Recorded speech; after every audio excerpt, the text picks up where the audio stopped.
the woman who lost her voice, and the cowboy who gave her a reason to speak again.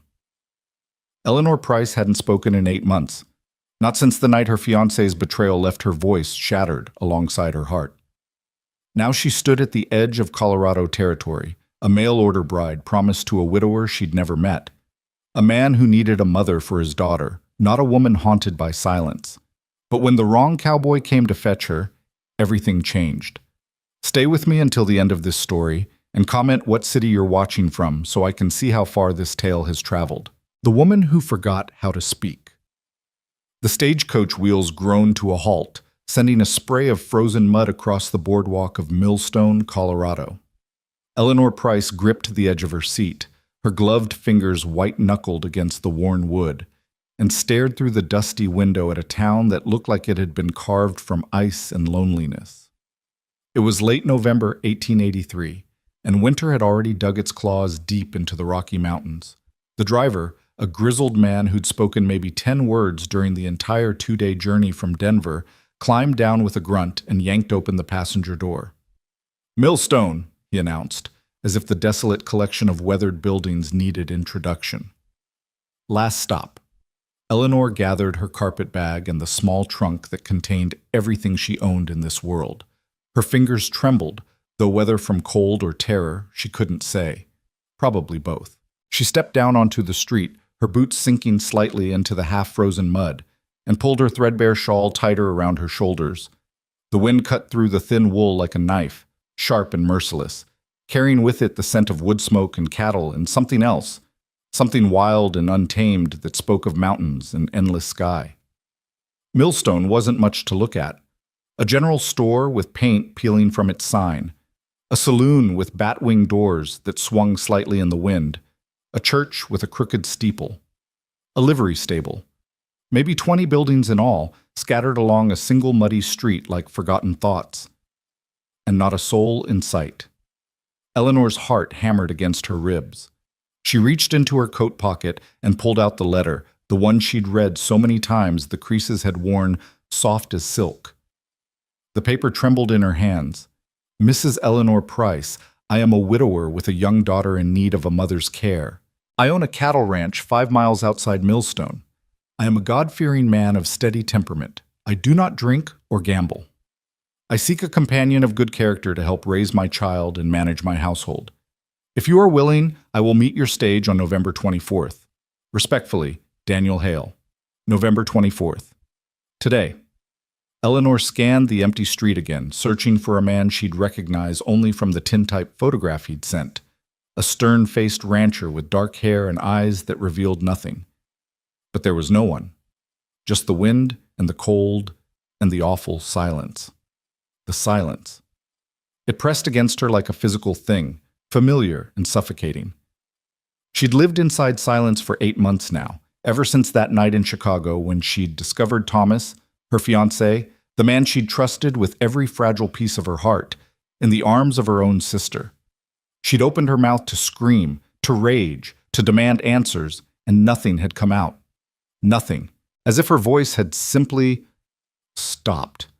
As if the betrayal had reached down her throat and strangled every word she'd ever known. The doctors called it hysterical aphonia, a trauma response. They said her voice would return when she was ready, when she felt safe again.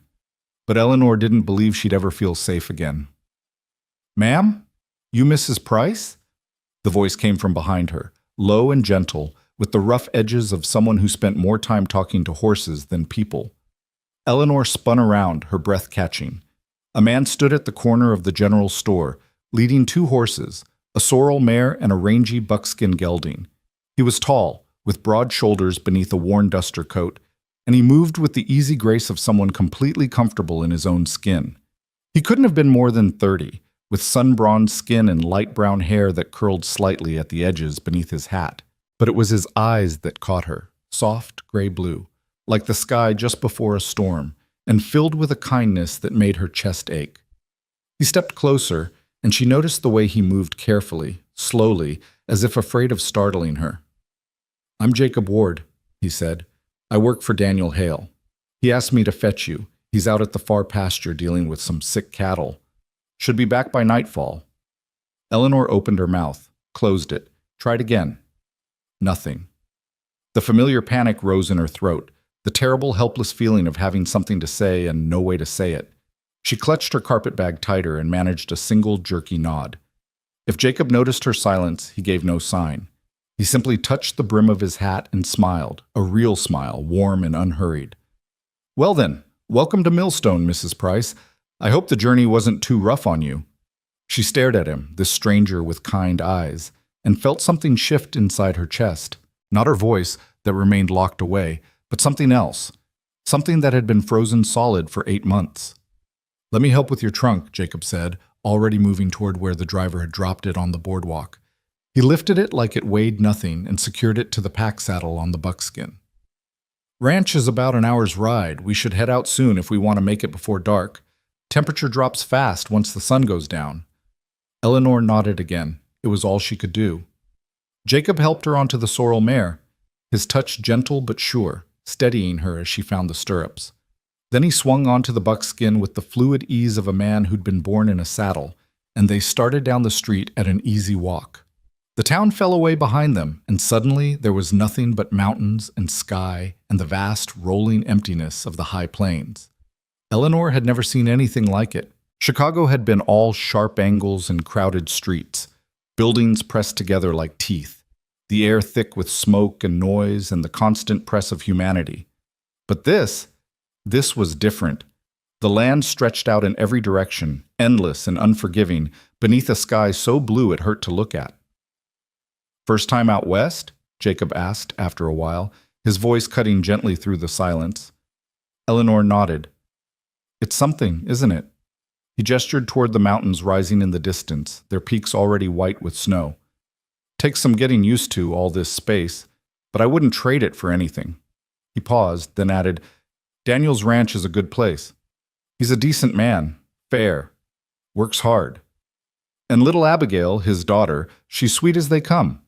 7 years old, smart as a whip, talks enough for 3 people." He smiled again, that same warm, easy smile. "I think you'll like her." Eleanor wondered if he noticed that she hadn't spoken, if he was bothered by it. If Daniel Hale would be bothered by it when he discovered he'd brought a mute woman to care for his daughter. But Jacob just kept talking, his voice a steady, soothing rumble that somehow made the vast emptiness feel less terrifying. He pointed out landmarks as they rode. The creek that marked the boundary of Hale land, the ridge where elk sometimes grazed in the mornings, the copse of aspens that turned gold in September. He talked about the cattle, the upcoming winter, the way snow could pile 6 feet high in a single night. And Eleanor listened. It had been so long since anyone had simply talked to her, without demanding answers, without looking at her with pity or frustration, or that terrible, awkward confusion that came when people realized she wouldn't speak. The sun was sinking toward the mountains when the ranch finally came into view. It wasn't grand, just a sturdy 2-story house with a wide porch, a barn, a few outbuildings, and corrals stretching out on either side. But it looked solid, permanent, like it had been there forever and would remain long after they were all dust. Smoke curled from the chimney, and as they rode into the yard, the front door burst open and a small figure came flying out. "She's here! She's here!" The girl, Abigail, it had to be, raced across the porch and down the steps, her dark braids bouncing, her face lit with pure, uncomplicated joy. She skidded to a stop beside Eleanor's horse, bouncing on her toes. "Are you Miss Eleanor? Are you my new mama?" The words hit Eleanor like a fist to the chest. She froze, still mounted, staring down at this child with her father's dark hair and her mother's delicate features. This little girl who'd lost so much and now looked up at Eleanor with such desperate, naked hope. "Are you my new mama?" Eleanor's throat tightened. She wanted to answer, wanted to reassure this child, wanted to be worthy of that hope. But the words stayed locked away, trapped behind walls of fear and pain she couldn't scale. Jacob dismounted smoothly and came to help Eleanor down. His hands were steady on her waist, and when her feet touched the ground, he didn't let go immediately, just held on long enough for her to find her balance. "Give Mrs. Price a moment to catch her breath, Abby," he said gently. "She's had a long journey." Abigail's smile dimmed slightly, but she bobbed her head. "Of course. I'm sorry. I'm just so happy you're here. Papa said you were coming, and I've been waiting and waiting, and... She stopped, took a breath, then launched forward and wrapped her arms around Eleanor's waist in a fierce hug. Eleanor stood rigid for a moment, overwhelmed, then slowly, tentatively, brought her hands up to rest on the child's shoulders. Abigail's hair smelled like soap and wood smoke. Her arms were surprisingly strong, and Eleanor felt something crack inside her chest, something that had been frozen and hard for so long she'd forgotten it was there. "Come on," Abigail said, pulling back and grabbing Eleanor's hand. "Let me show you the house. I cleaned my room special, and Mrs. Garrett from town helped me make bread this morning. Papa said I had to learn because you'd be tired when you got here. And Abby." A new voice, deeper and rougher. Eleanor looked up to find a man standing in the doorway of the house. Daniel Hale, she presumed. He was taller than Jacob, leaner, with the weathered look of someone who'd spent his whole life working outside. His face was exactly like the tintype, stern and closed, revealing nothing. "Let Mrs. Price get settled before you talk her ear off." "Yes, Papa." Abigail's voice dropped to a whisper, but she kept hold of Eleanor's hand, tugging her toward the house. Daniel stepped aside as they approached, his eyes moving over Eleanor with the assessing gaze of someone evaluating livestock. "Mrs. Price, welcome. I apologize for not meeting your stage myself. We had some cattle come down sick, probably ate bad forage. Jacob mentioned he filled you in." Eleanor nodded. She tried to smile, but her face felt stiff, frozen. "Jacob can bring your things inside," Daniel continued. "Abigail will show you to your room. We eat supper at 6. I expect you'll want to rest." It wasn't warm. It wasn't cold. It was simply practical. A transaction being completed. Eleanor felt herself shrinking inside her clothes, becoming smaller, less significant. Just another piece of the ranch's machinery brought in to perform a function. But then Abigail squeezed her hand and pulled her inside, chattering about curtains and quilts and the view from the window, and Eleanor let herself be drawn forward into this new life she'd chosen, or perhaps fled into. She wasn't sure there was a difference anymore.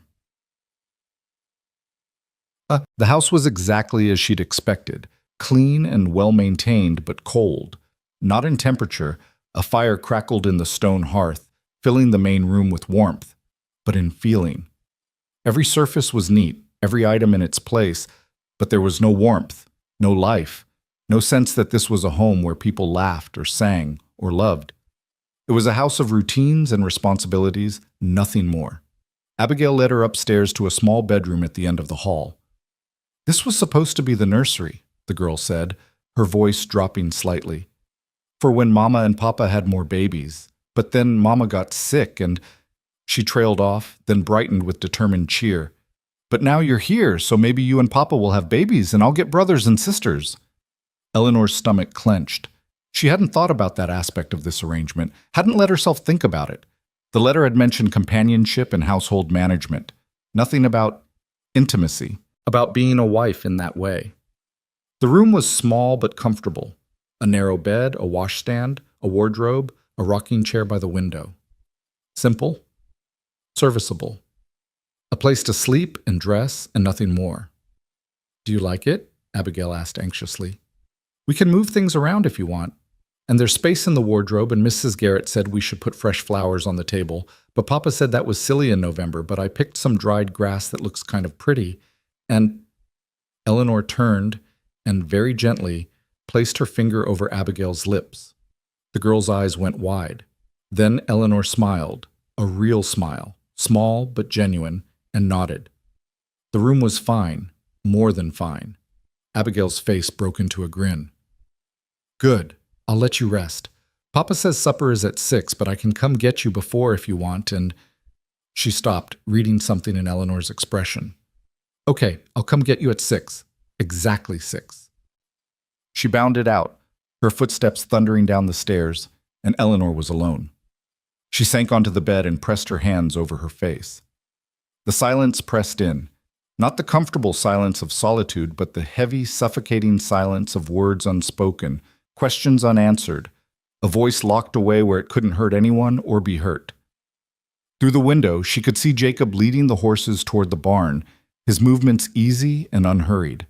He paused to stroke the buckskin's neck, murmuring something she couldn't hear, and the horse lowered its head and nuzzled his shoulder. There was such gentleness in the gesture, such unspoken communication, that Eleanor felt her throat tighten again. She turned away and began unpacking her trunk. Supper was a quiet affair. Daniel sat at the head of the table, Abigail on his right, Eleanor on his left. Jacob ate with them. Apparently he took his meals with the family, though he lived in a small cabin near the barn. A fourth place was set, but empty. "That's for Mama," Abigail whispered, noticing Eleanor's glance. "Papa sets a place for her every night. Says it helps him remember she's still watching over us." Eleanor's heart squeezed. She looked at Daniel, but his face revealed nothing as he bowed his head to say grace. "Lord, we thank you for this food and for bringing Mrs. Price safely to us. Bless this house and all who dwell in it. Amen." "Amen," Abigail echoed.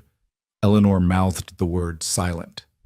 The meal itself was simple: venison stew, bread, canned vegetables from last summer's garden. Abigail chattered throughout, asking Eleanor questions that required only nods or shakes of her head. Did she like horses? Did she know how to sew? Had she ever seen a bear?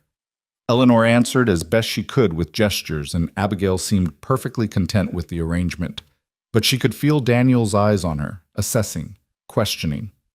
Once, halfway through the meal, he spoke directly to her for the first time.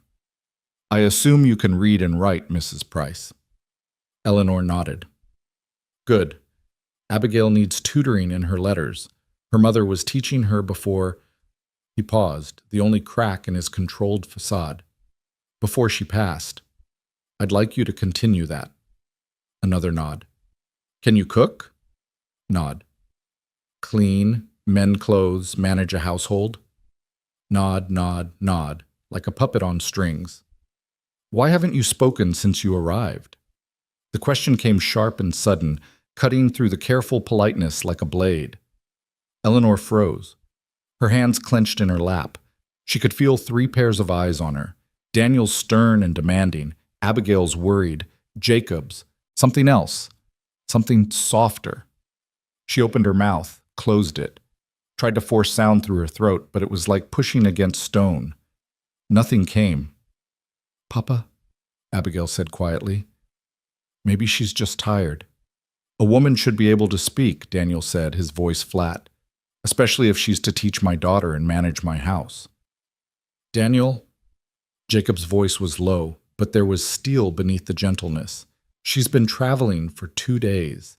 She's in a strange place with strange people. Give her time." Daniel's jaw tightened. For a moment, Eleanor thought he might argue, might demand answers she couldn't give. But then he simply stood, his chair scraping against the floor. "Fine. Time. But I'll expect you to pull your weight, Mrs. Price. Voice or no voice. This isn't a charity house." He walked out, leaving his half-finished meal on the table. The room fell silent. Abigail stared down at her plate, her earlier joy completely extinguished. And Eleanor felt shame wash over her, hot and thick and familiar. She'd been here less than 3 hours, and already she was a disappointment, a burden, a problem to be solved. "Don't mind him," Jacob said quietly. "His wife's death hit him hard. He's not good with feelings, or change, or much of anything that isn't cattle and land." He offered her a small smile. "But he's not cruel, just closed off." Eleanor looked at him, this kind cowboy with storm-colored eyes, and felt something in her chest unclench slightly. She managed a tiny nod. "Tell you what," Jacob continued, pushing back from the table. "How about tomorrow morning, if you're up for it? I take you on a ride around the property. Show you the lay of the land. Abby can come too if she wants. Make it feel less like being trapped in a strange house." "Can I?" Abigail's head shot up, hope flooding back into her face. "Can I really come?" "If Mrs. Price doesn't mind." Eleanor reached over and squeezed Abigail's hand. "Yes, of course." The girl's smile could have lit the whole territory. That night, Eleanor lay in her narrow bed and stared at the ceiling, listening to the house settle around her. Somewhere down the hall, she could hear Abigail's soft, even breathing. Farther away, the creak of Daniel's footsteps as he moved around his room. Outside, the wind howled, and somewhere in the distance, a coyote called to the moon.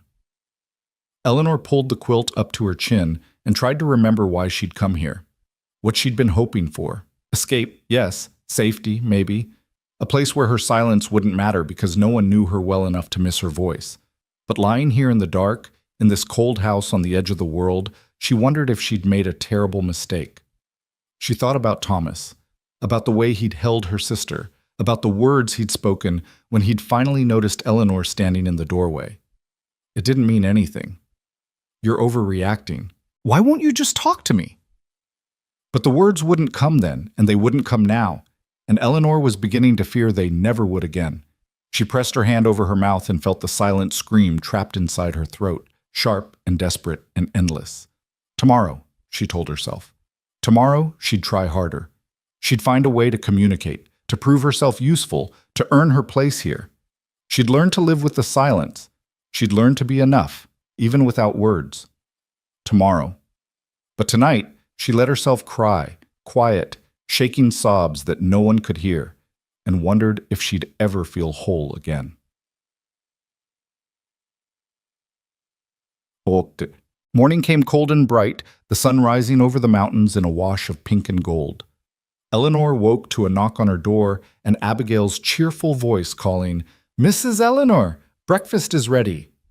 She dressed quickly in her warmest clothes, a plain brown wool dress, her thick stockings, her worn boots, and braided her dark hair into a simple plait.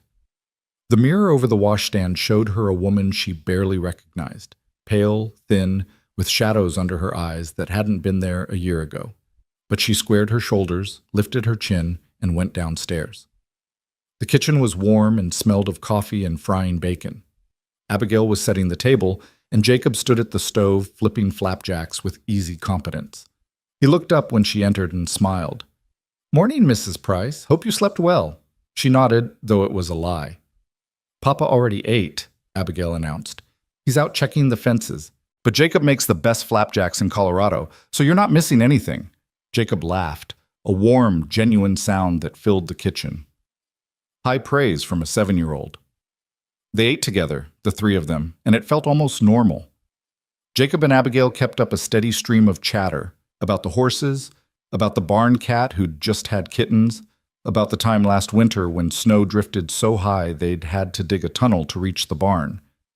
Eleanor listened, contributing nods and smiles, and found herself relaxing in a way she hadn't since Chicago. After breakfast, Jacob saddled 3 horses, the sorrel mare for Eleanor, a gentle pinto pony for Abigail, and his buckskin for himself, and they set out across the ranch.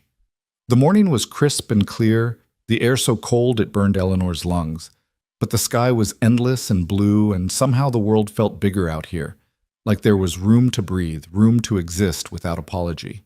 Jacob led them up toward the ridge, pointing out landmarks and explaining the layout of the ranch. "Daniel owns about 2,000 acres, he said. "Most of it's grazing land for the cattle, but there's good water from the creek and timber up in the high country. Been in his family for 20 years. His father was one of the first settlers in this valley." They crested the ridge, and Eleanor gasped, the sound punching out of her before she could stop it. The valley spread out below them like something from a painting, endless rolling grassland dotted with cattle, the creek winding through like a silver ribbon, the mountains rising in the distance, their peaks catching the morning sun and glowing like they'd been set on fire. It was beautiful, achingly, impossibly beautiful. "Something, isn't it?" Jacob said softly, watching her face. "I come up here sometimes when I need to remember why I love this place. When the work gets hard or the winter feels too long. I come up here and I remember." Eleanor turned to him, and for a moment their eyes met and held. Something passed between them, some wordless understanding, some recognition of shared loneliness, shared longing for something better, something whole. Then Abigail called out, "Look, is that an eagle?" And the moment broke. They rode for another hour, circling back toward the ranch through meadows where frost still clung to the grass and the horse's breath made clouds in the cold air. Jacob showed them where wild strawberries grew in summer, where the best fishing spots were along the creek, where to watch for rattlesnakes come spring. And slowly, gradually, Eleanor felt something inside her begin to thaw. Not her voice, that remained locked away, silent and stubborn, but something else, some tiny spark of hope that maybe, just maybe, she could build a life here. That maybe silence didn't have to mean emptiness. That maybe she could find a way to belong, even without words. When they returned to the ranch, Daniel was waiting in the yard, his expression unreadable. "Mrs. Price," he said, his tone formal, "I need you to start on the washing today, and Abigail needs her lessons. Jacob has work to do." The warmth drained out of the morning like water through a sieve. Eleanor dismounted, nodded once, and followed Abigail toward the house. But at the door, she glanced back. Jacob was watching her, his gray-blue eyes soft and concerned, and when their gazes met, he smiled, small and private, just for her. And Eleanor felt that tiny spark of hope flicker a little brighter. The days settled into a rhythm, though calling it comfortable would have been a lie. Eleanor rose before dawn each morning, her breath misting in the cold bedroom air, and dressed by the thin light that crept through her window. She'd make her way downstairs to find the kitchen still dark, the house wrapped in that particular silence that comes just before the world wakes up. She learned to move quietly through Daniel Hale's house, learned where the floorboards creaked and which drawer stuck when you opened it. She learned that Daniel took his coffee black and strong, that Abigail liked her eggs scrambled but not too dry, that Jacob always knocked softly before entering and never failed to say thank you. The work was endless. Washing clothes in the frigid water from the pump, her hands turning raw and red despite the lye soap. Scrubbing floors until her knees ached, mending shirts and trousers by lamplight while Abigail practiced her letters at the kitchen table. Cooking meals that Daniel ate in silence, his eyes distant, his thoughts somewhere Eleanor couldn't follow.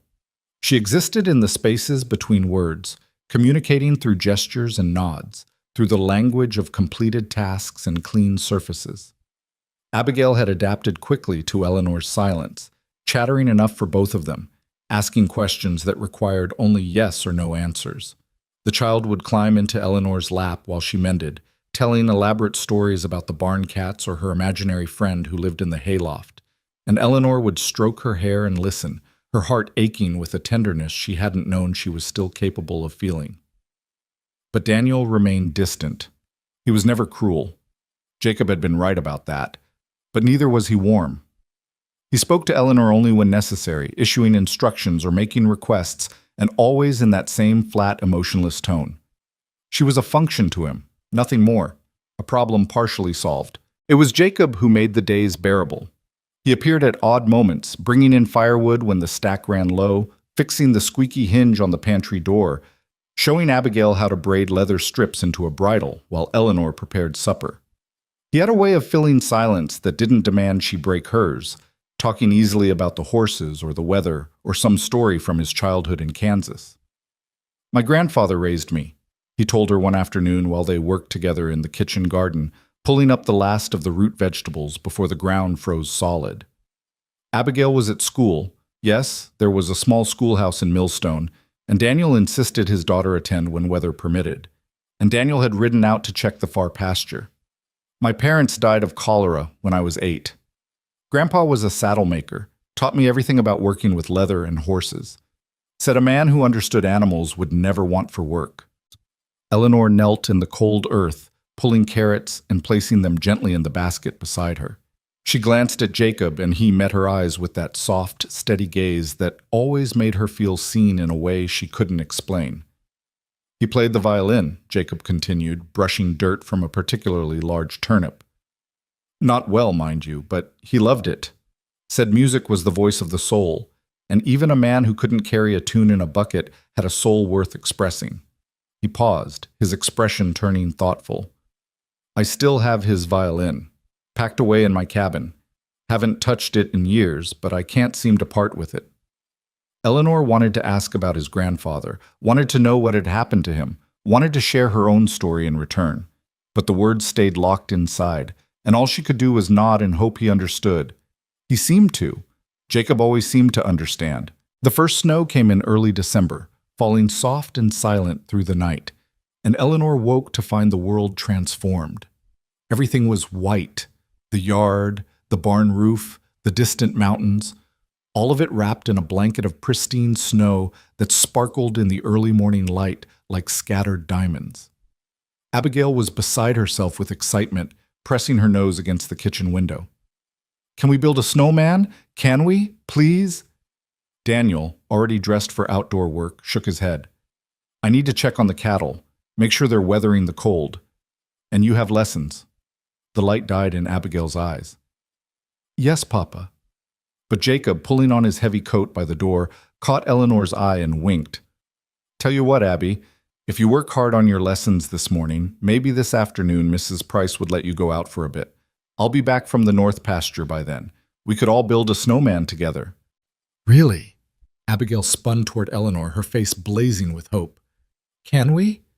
Eleanor smiled and nodded. The child's joy was infectious, impossible to resist. Papa? Abigail turned to Daniel for permission. He was already heading out the door, but he paused and looked back.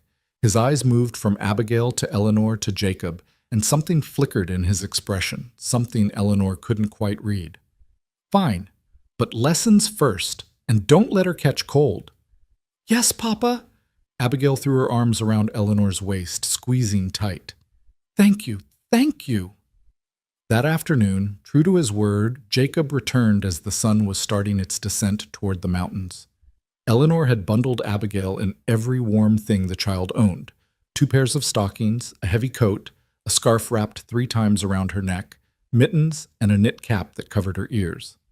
I look like a bear, Abigail giggled, waddling toward the door. Eleanor's lips curved in a smile. She'd wrapped herself warmly, too, though her coat was thin and her gloves had holes in the fingertips. But she didn't care. The prospect of stepping outside, of doing something just for joy instead of duty, made her feel lighter than she had in months. Jacob met them in the yard, already rolling a large ball of snow. Got a head start, he called. Come on, Abby, help me with the base. They worked together, the 3 of them, rolling snow and packing it firm, building a snowman that was slightly lopsided but charming nonetheless. Abigail found stones for eyes and a crooked stick for a mouth, and Jacob produced a battered hat from somewhere and placed it on the snowman's head with exaggerated ceremony. There, he announced, most handsome fellow in Colorado. Abigail dissolved into giggles, and even Eleanor felt laughter bubble up in her chest, silent but real, warming her from the inside. Your turn, Mrs. Price, Jacob said, scooping up a handful of snow and forming it into a loose ball. His eyes sparkled with mischief. Ever had a snowball fight? Eleanor's eyes widened. She shook her head quickly, backing away.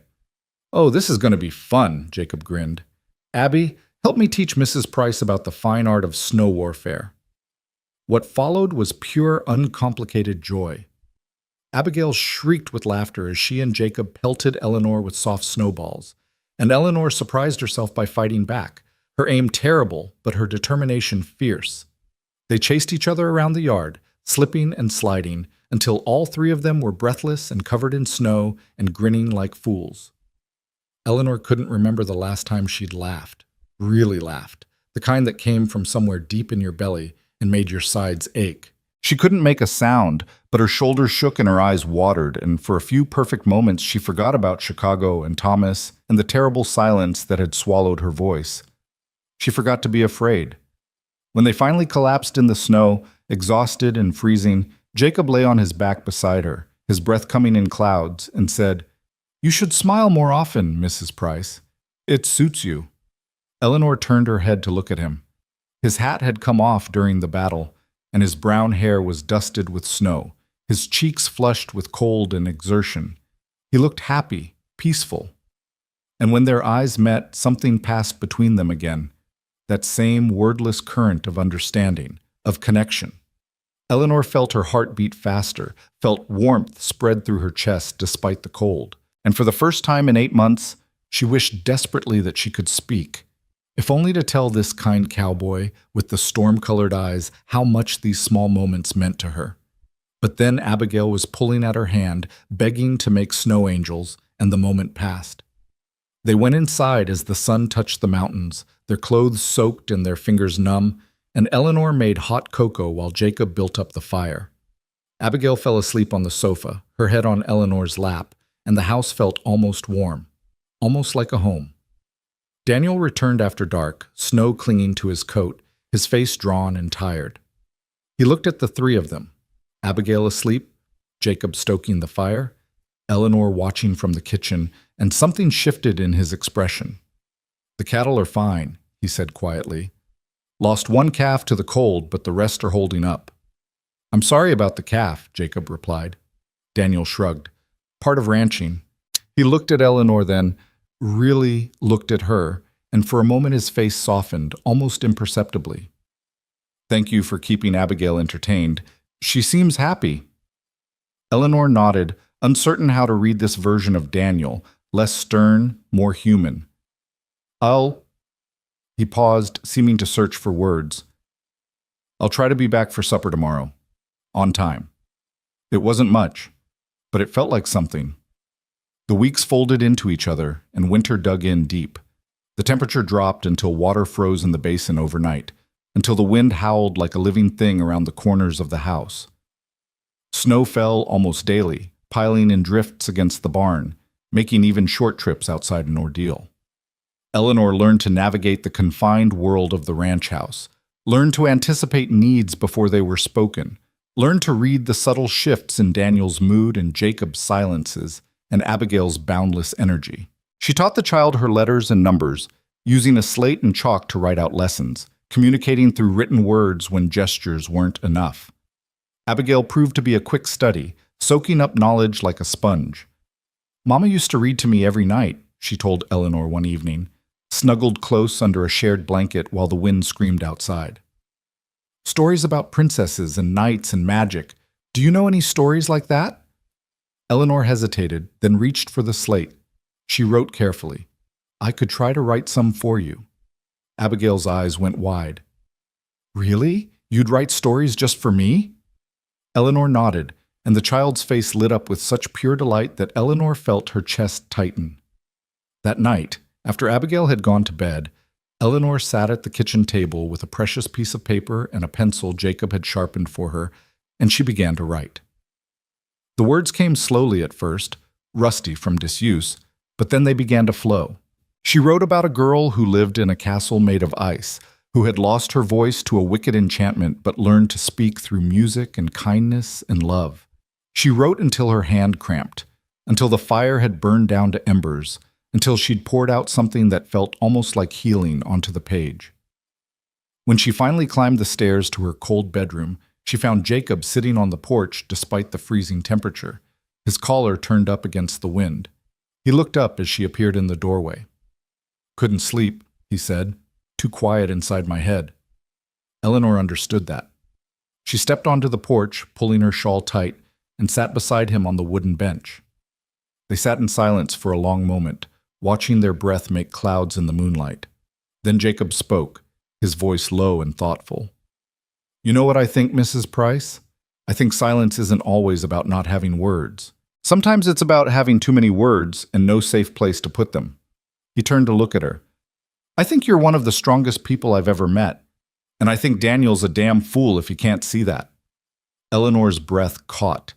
She stared at him, this cowboy who'd shown her nothing but gentleness, who seemed to see straight into the wounded places she kept hidden, and felt tears prick her eyes. Jacob reached over and very gently took her hand. His palm was warm and calloused, his grip steady. "Whatever happened to you before you came here, whatever stole your voice, it doesn't define you. You're not broken, Eleanor. You're just healing." It was the first time he'd used her given name. The sound of it in his voice, soft and careful and kind, made something crack inside her chest. A tear slipped down her cheek, then another, and suddenly she was crying in earnest, silent sobs shaking her shoulders. Jacob pulled her close, wrapping his arm around her, and let her cry against his shoulder.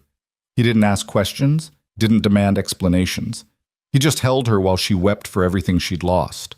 Her voice, her trust, her belief that the world could be good and safe and kind. When the tears finally subsided, Eleanor pulled back, embarrassed. But Jacob just handed her his handkerchief and smiled that gentle smile. "Feel better?" She nodded, and realized that she did. She felt lighter, cleaner, like something poisonous had been drawn out. "Good." Jacob stood, offering her his hand. "Come on, it's too cold out here. Let's get you inside before you freeze."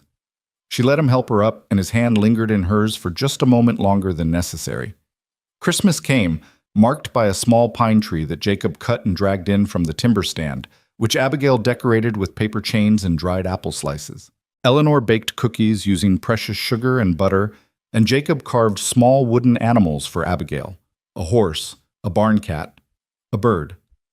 Daniel gave his daughter a new doll with a porcelain face, and Eleanor gave her the story she'd written, copied carefully onto good paper and folded into a little book. Abigail cried when she read it, then threw her arms around Eleanor. "It's the best present I've ever gotten. Ever." For Eleanor, the gifts were simpler but no less meaningful. Daniel gave her a bolt of warm wool fabric for a new dress, practical but thoughtful. Abigail gave her a drawing of the four of them standing in front of the house, stick figures holding hands. But it was Jacob's gift that made her hands tremble. He presented her with a small wooden box carved with flowers and vines, and when she opened it, she found his grandfather's violin.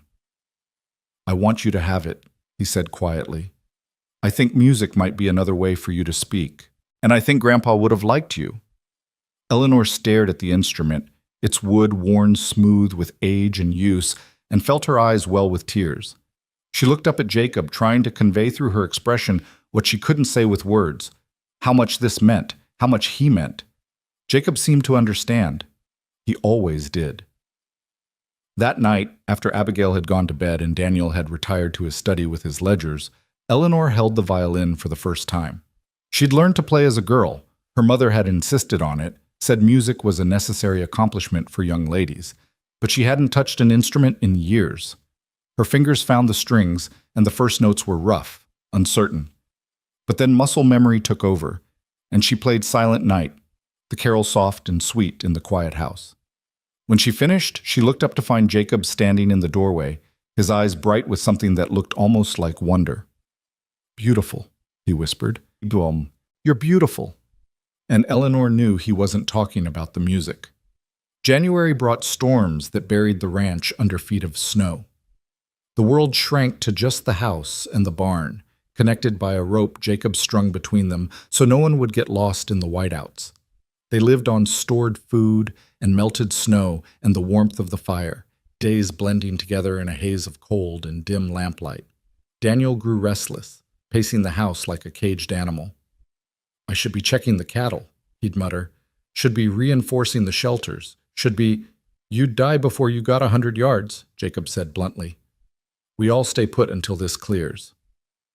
Being confined together, the four of them changed something. The proximity forced a kind of intimacy, shared meals, shared chores, shared long evenings when there was nothing to do but talk or play games or listen to Eleanor play the violin. Abigail bloomed under the attention, and even Daniel began to thaw slightly. He told stories about his childhood, about building this ranch with his father, about meeting his wife at a church social in Denver. "She was like sunshine," he said one night, his voice soft with memory. "Walked into a room and everything got brighter. She loved this place, loved the mountains and the sky and the way the wind sounded. She used to sing while she worked." His eyes found Eleanor's. "You remind me of her sometimes, the way you move quiet through the house, the way Abigail takes to you." It was the kindest thing he'd ever said to her, but Eleanor saw the way his gaze would drift to the empty chair at dinner, the way he'd touch his wedding ring when he thought no one was looking. Daniel Hale was still married to a ghost, and Eleanor understood that she would never be more than a convenience to him, someone to care for his daughter and keep his house, but never someone to love. The realization should have hurt more than it did, but when she looked across the room and found Jacob watching her with those storm-colored eyes, his expression tender and open, she realized her heart had already made its choice without asking permission. She was falling in love with the cowboy who taught her that silence could be strength instead of shame. The thought terrified her. One evening, when the storm had finally broken and the stars appeared like ice chips in the black sky, Eleanor slipped outside. She needed air, needed space, needed to think. She stood in the snow-covered yard, her breath misting, and stared up at the vast sweep of the Milky Way. Out here, the stars were so bright they cast shadows. Out here, the world felt infinite and impossible and somehow holy. You'll freeze if you stay out too long. Jacob's voice was quiet behind her. Eleanor turned to find him standing on the porch, wrapped in his heavy coat, his expression concerned. She managed a small smile and gestured at the sky, trying to convey how beautiful it was, how she'd needed to see it. Jacob came down the steps and stood beside her, close enough that she could feel the warmth of him. First winter out here, I'd come out every clear night just to look at the stars. Couldn't believe how many there were. Made me feel small, but in a good way. Like my problems weren't so big after all. Eleanor nodded. She understood that feeling exactly. They stood together in companionable silence, and then Jacob said very softly, "Eleanor, I need to tell you something." Her heart jumped. She turned to face him fully. Jacob took a breath, his expression serious. "I know you're here as Daniel's, as his intended companion. And I know I have no right to complicate things, but I can't keep pretending I don't feel what I feel." He paused, his eyes searching hers. "I'm falling in love with you. Maybe I've been falling since the day I met you at the stage. And I know it's wrong and impossible, and I should keep my mouth shut, but I can't lie to you. I can't pretend." Eleanor's breath stopped. Her heart hammered against her ribs so hard she thought it might break through. She stared at Jacob, at this good, kind man who'd shown her nothing but gentleness, and felt her own heart crying out with everything she couldn't say. "I love you too. I love you too. I love you too." But the words wouldn't come. Jacob seemed to read the answer in her eyes anyway. He stepped closer, raised his hand, and very gently cupped her cheek. "You don't have to say anything. I just needed you to know." Eleanor reached up and covered his hand with hers, pressing it closer. Then, gathering every ounce of courage she possessed, she rose on her toes and kissed him. It was brief, barely more than a touch of lips, but it felt like the entire world shifted on its axis. When she pulled back, Jacob's eyes were wide, his expression stunned. Then he smiled, slow and wondering and full of joy, and pulled her close, kissing her properly this time. His lips were warm despite the cold, and he tasted like coffee and hope and all the words she couldn't speak. When they finally broke apart, both breathless, Eleanor rested her forehead against his chest and felt his arms wrap around her, solid and safe.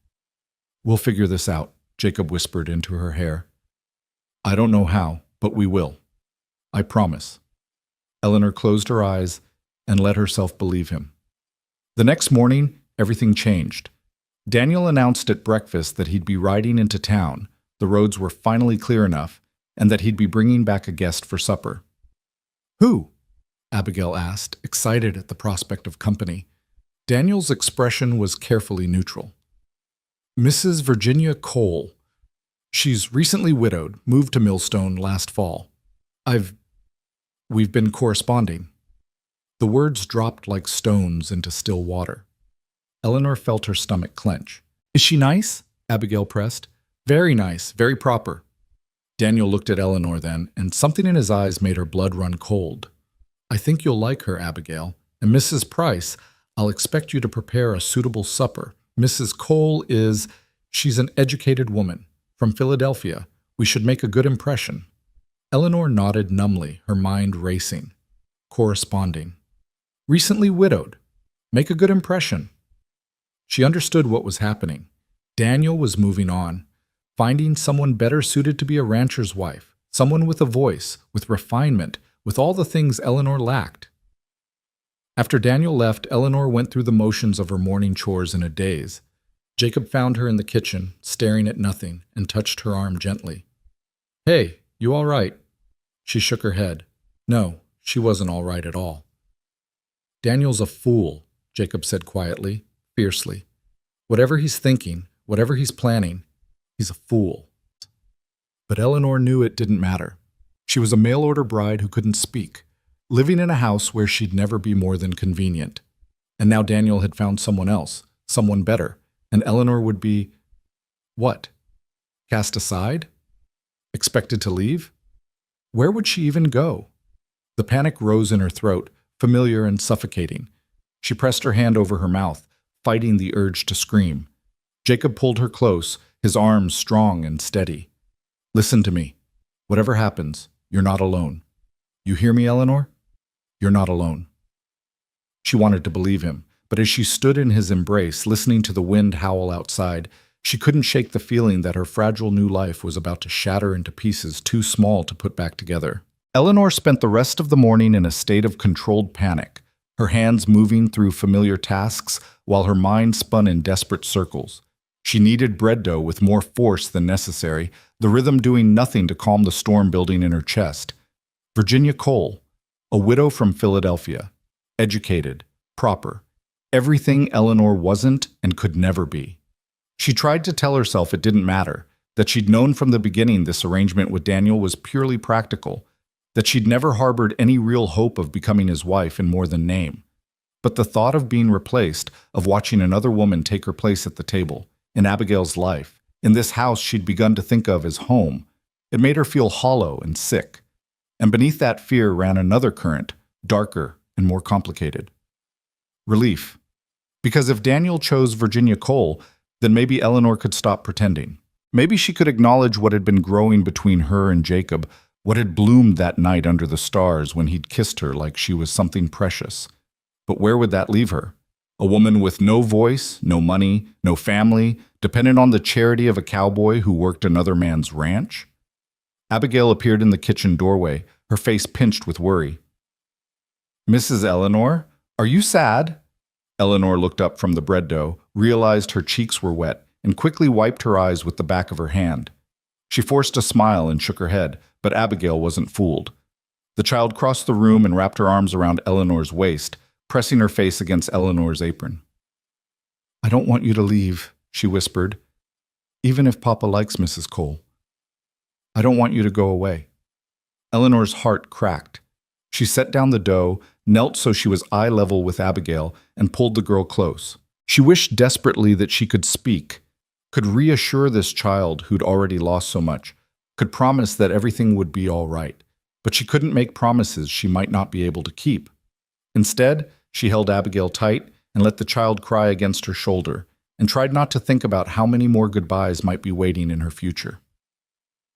Daniel returned just after noon, riding beside a sleek black buggy driven by a woman who could only be Virginia Cole.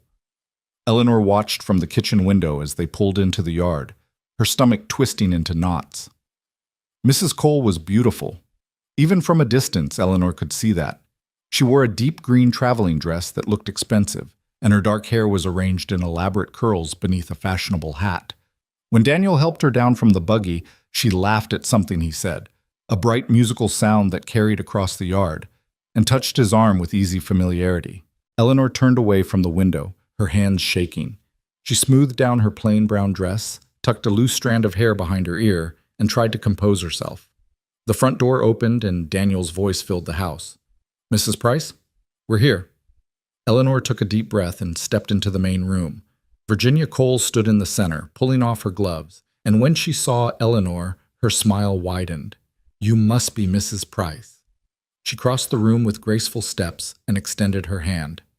"Daniel has told me so much about you. What a lovely home you keep." Eleanor shook her hand, managing a small nod. Up close, Virginia was even more striking, fine-boned and elegant, with intelligent dark eyes and perfect teeth. She looked like she belonged in a drawing room in Philadelphia, not a ranch house in Colorado. "Mrs. Cole will be joining us for supper," Daniel said, his tone carefully formal. "I thought it would be nice for her to meet Abigail properly, and to see how we manage things here." "Of course," Virginia said warmly. "I've been so curious about ranch life. It's all so different from what I'm accustomed to." She looked around the room, and Eleanor saw her taking in every detail, the worn furniture, the simple curtains, the practical lack of decoration. "But there's a certain charm to it, isn't there? So rustic." The word stung, though Eleanor couldn't say why. Abigail appeared on the stairs, descending slowly, her earlier enthusiasm for company clearly dampened. "Hello?" she said quietly. "And you must be Abigail." Virginia swept toward her, bending slightly. "What a pretty girl you are. Your father has told me you're very clever with your letters." "Mrs. Eleanor teaches me," Abigail said, moving to stand beside Eleanor, her small hand finding Eleanor's. Virginia's smile didn't waver, but something flickered in her eyes. "How wonderful. Daniel mentioned that Mrs. Price has been filling in." Temporarily. The word hung in the air like a threat. Temporarily. Eleanor felt Abigail's hand tighten in hers. Perhaps, Virginia continued, straightening, once things are more settled, Abigail could attend a proper school. There's a boarding academy in Denver that comes highly recommended. A young lady needs proper education, proper refinement. I don't want to go to Denver, Abigail said, her voice small but firm. I want to stay here, with Mrs. Eleanor. Oh, darling, Virginia's laugh was light but condescending.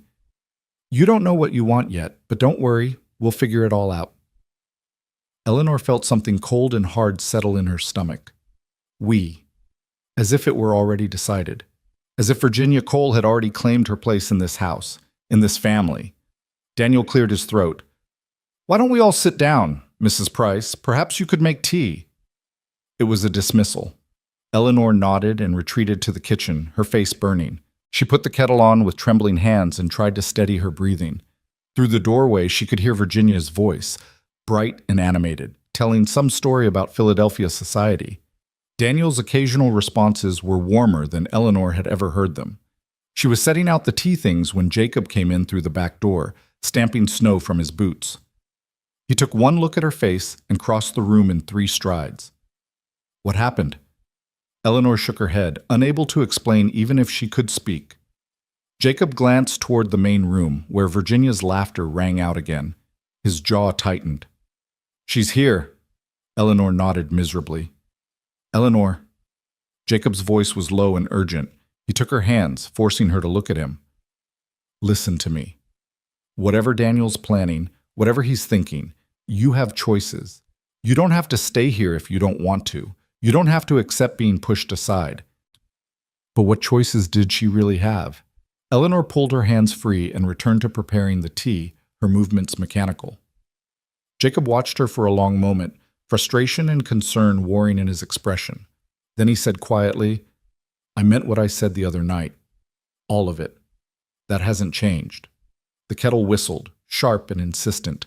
Eleanor poured the boiling water over the tea leaves, focusing on the simple task, and tried not to let hope take root in her chest. Hope was dangerous. Hope led to disappointment. She carried the tea tray into the main room. Virginia sat on the sofa beside Daniel, close enough that their arms almost touched, while Abigail perched stiffly in a chair across from them. The child's face brightened when she saw Eleanor. Thank you, Mrs. Price, Daniel said, not meeting her eyes. Eleanor set down the tray and moved to retreat, but Virginia spoke up. Oh, do stay for a moment. I'd love to hear about your journey west. Daniel mentioned you came from Chicago? Eleanor froze. She looked at Daniel, who finally met her gaze with something that might have been apology or might have been guilt. Mrs. Price doesn't speak, he said quietly. Virginia's eyebrows rose. Doesn't speak? You mean she's mute? She can speak, Abigail interjected fiercely. She just doesn't want to right now, but she talks other ways. She writes things, and she plays music, and... How unusual, Virginia interrupted, her tone fascinated but not unkind. Some sort of nervous condition? Eleanor felt her face flame. She wanted to sink through the floor, to disappear, to be anywhere but here, being discussed like a curiosity. It's a personal matter, Daniel said, some of his usual sternness returning. And not really relevant to... Of course. Virginia waved her hand dismissively. I didn't mean to pry. It must be quite challenging, though, running a household without being able to give proper instructions or communicate efficiently. The implication was clear. Eleanor wasn't adequate, couldn't be adequate, not like Virginia Cole with her cultured voice and easy confidence. Jacob appeared in the doorway, and Eleanor had never been more grateful for anyone's presence. His eyes found hers immediately, steady and reassuring. Daniel, the cattle in the north pasture need checking. Storm damage to one of the shelter walls. Daniel stood, looking almost relieved to have an excuse to leave. I'll come look. Virginia, if you'll excuse me. Of course. Virginia smiled up at him. I'll just get to know Abigail better. Perhaps she can show me around the house? Abigail looked mutinous, but Daniel gave her a warning look. Mind your manners, Abigail. The men left, and Eleanor found herself alone with Virginia and a resentful 7-year-old. The silence stretched awkward and heavy. Virginia sipped her tea, then set down the cup with a delicate clink. "Well, Abigail, why don't you tell me about yourself? What do you like to do?" "I like being with Mrs. Eleanor," Abigail said stubbornly, "and Jacob, and the horses, and learning my letters and numbers. And when Mrs. Eleanor plays the violin at night, it's the most beautiful thing I've ever heard." Virginia's smile tightened almost imperceptibly. "How lovely! Though a violin seems like quite a luxury for a ranch house, hardly practical." "It was a gift," Abigail said, "from Jacob's grandfather, and Mrs. Eleanor plays it perfectly. She plays better than anyone." "I'm sure she does." Virginia's tone suggested she was merely humoring a child. She turned her attention to Eleanor, who stood frozen by the doorway. "You know, Mrs. Price, I do hope you're not too attached to this arrangement. I'm sure you understand that Daniel needs someone who can properly manage his household and provide the right sort of guidance for Abigail. Someone who can speak with neighbors, handle business matters, represent the family appropriately." Eleanor felt the words like physical blows. Her throat tightened, her eyes burned, but she forced herself to stand straight, to meet Virginia's gaze with as much dignity as she could muster. Virginia stood, smoothing her skirts. "I don't mean to be unkind, truly, but we must be practical. A ranch is a business, after all, and businesses require clear communication." She paused, then added with what seemed like genuine sympathy, "I'm sure there are other situations that would be more suitable for someone in your condition. Perhaps a position that doesn't require speech, a laundress or seamstress, perhaps." The suggestion hung in the air, and Eleanor felt something inside her crumble. She'd known it was coming, had sensed the inevitable moment when she'd be deemed insufficient, but hearing it spoken aloud made it unbearably real. Abigail jumped to her feet, her small face fierce. "Mrs. Eleanor isn't going anywhere. She belongs here. She takes care of me and Papa and—" "Abigail," Virginia's voice was sharp. "That's quite enough. Children don't make decisions about household staff."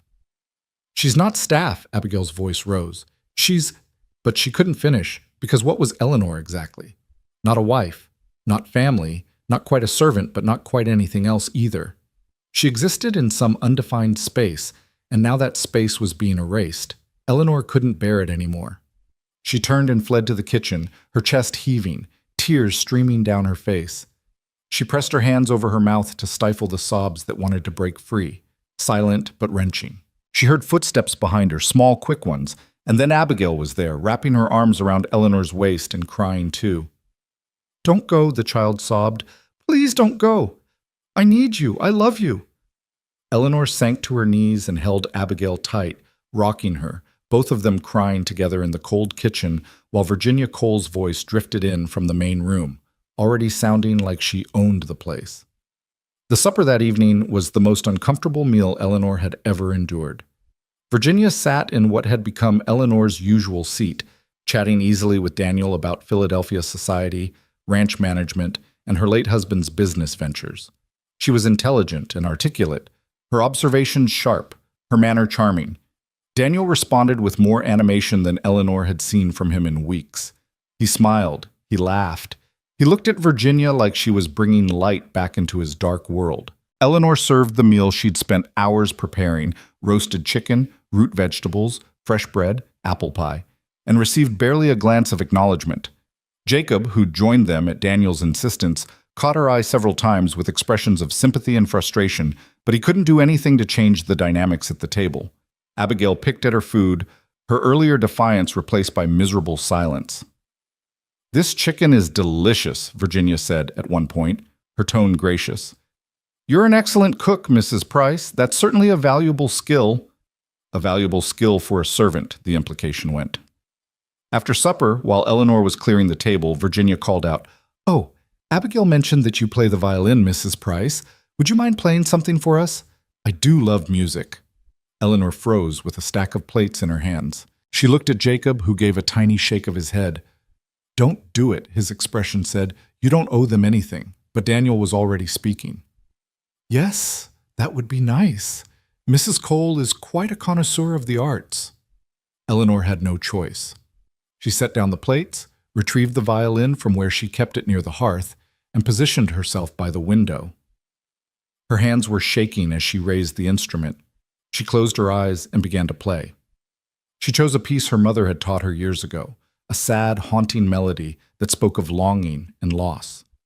As her bow moved across the strings, Eleanor poured everything she couldn't say into the music. All her fear, all her sorrow, all her desperate love for this place and these people, and the cowboy who'd shown her that silence could be beautiful. The notes filled the room, rich and pure, and for those few minutes, Eleanor forgot about Virginia Cole and Daniel's cold practicality and her own uncertain future. There was only the music and the way it gave voice to her voiceless heart. When the final note faded, silence hung heavy in the room. Eleanor opened her eyes to find Abigail crying quietly, tears streaming down her face. Jacob's expression was raw and unguarded, his eyes bright with emotion. Even Daniel looked moved, though he quickly schooled his features back to neutrality. Virginia applauded politely. "How lovely.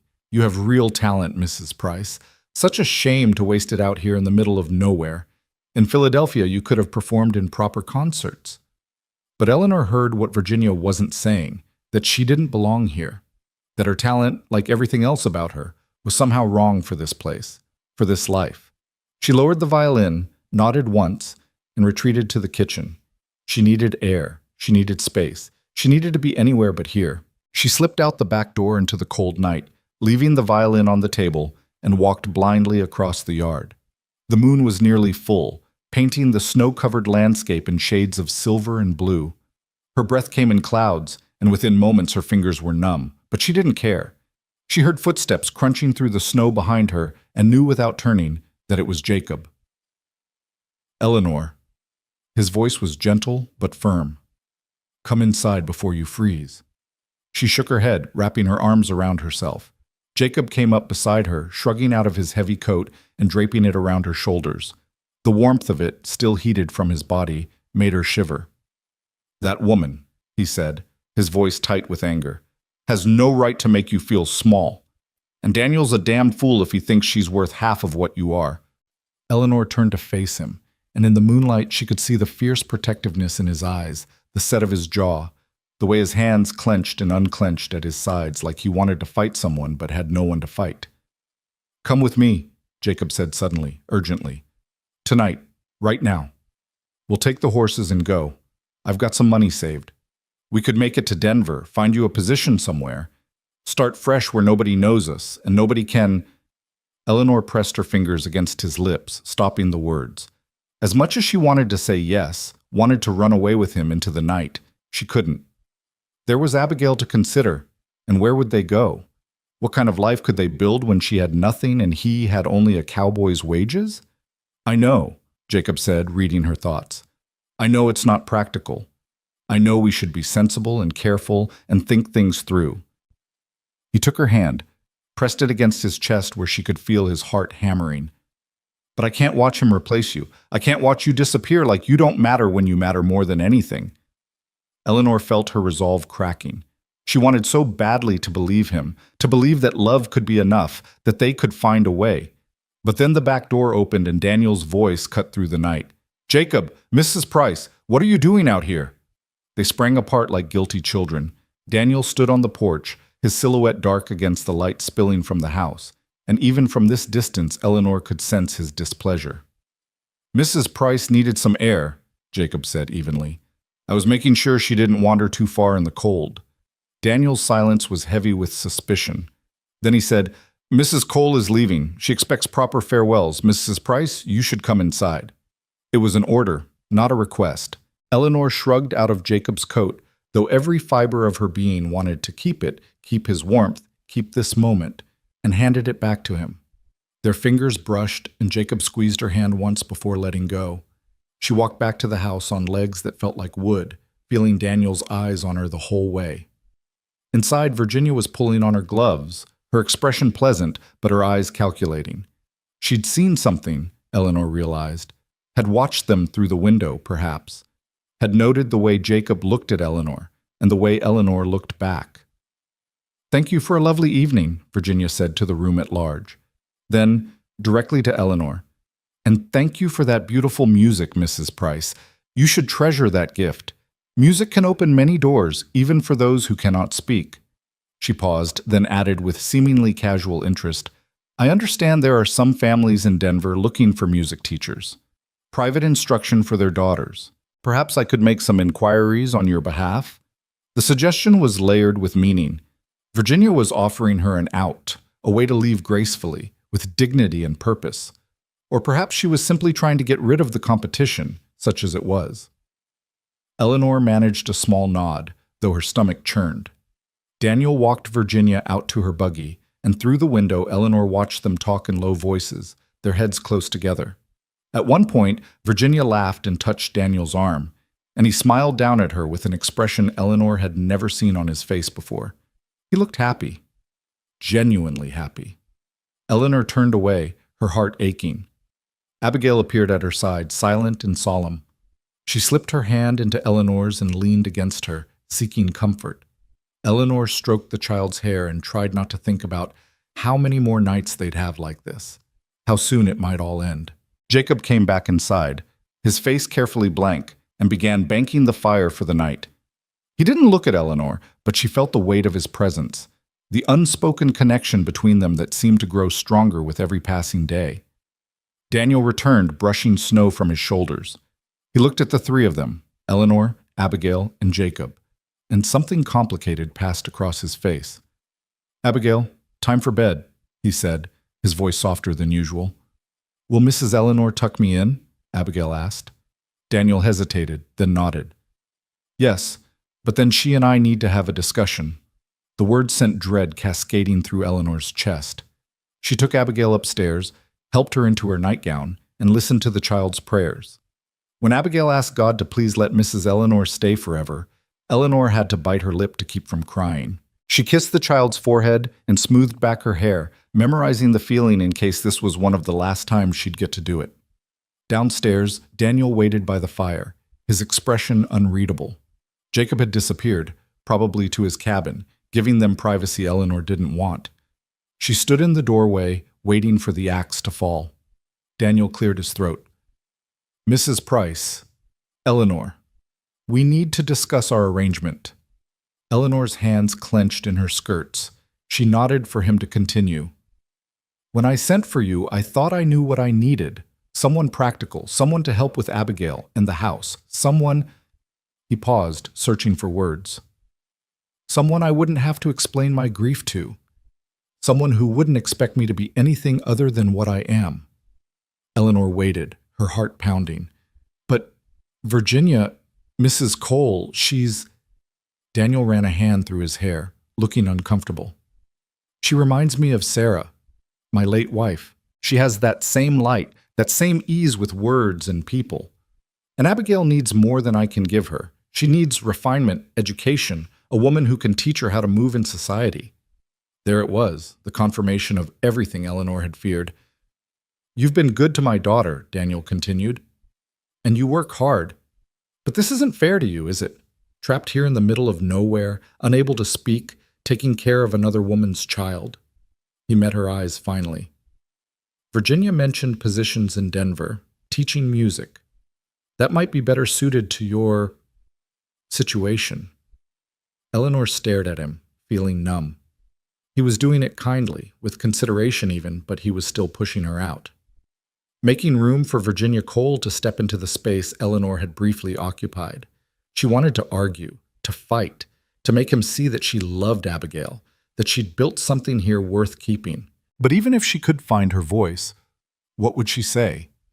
That she'd fallen in love with his hired hand instead of him? That her presence here was based on a lie because she'd never intended to be his wife in any real sense? Daniel was offering her an escape. Perhaps she should take it. She nodded slowly, accepting the inevitable. We'll work something out, Daniel said, relief flickering across his face. Give it a few weeks. Let Virginia and I let things develop properly. And then we'll arrange transportation to Denver, help you get established. You'll have references, of course, and payment for your time here. Money for services rendered, as if she were simply another ranch hand whose employment had run its course. Eleanor nodded again, then turned and walked up the stairs to her cold little room. She closed the door, sank onto the bed, and stared at the wall. She should feel something: anger, sadness, betrayal. But all she felt was tired, so deeply, profoundly tired. Tomorrow she would have to figure out what came next. Tomorrow she would have to be strong and practical and make plans.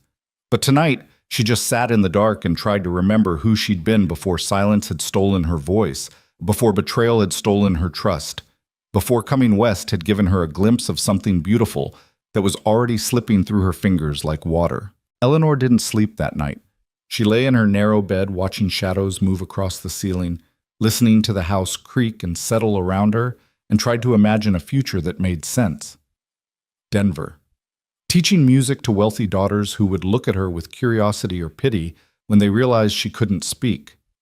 Living in some boarding house, alone, surviving on whatever wages she could earn. It was practical. It was sensible. It was a kind of death. When dawn finally broke, pale and cold, Eleanor rose and dressed mechanically.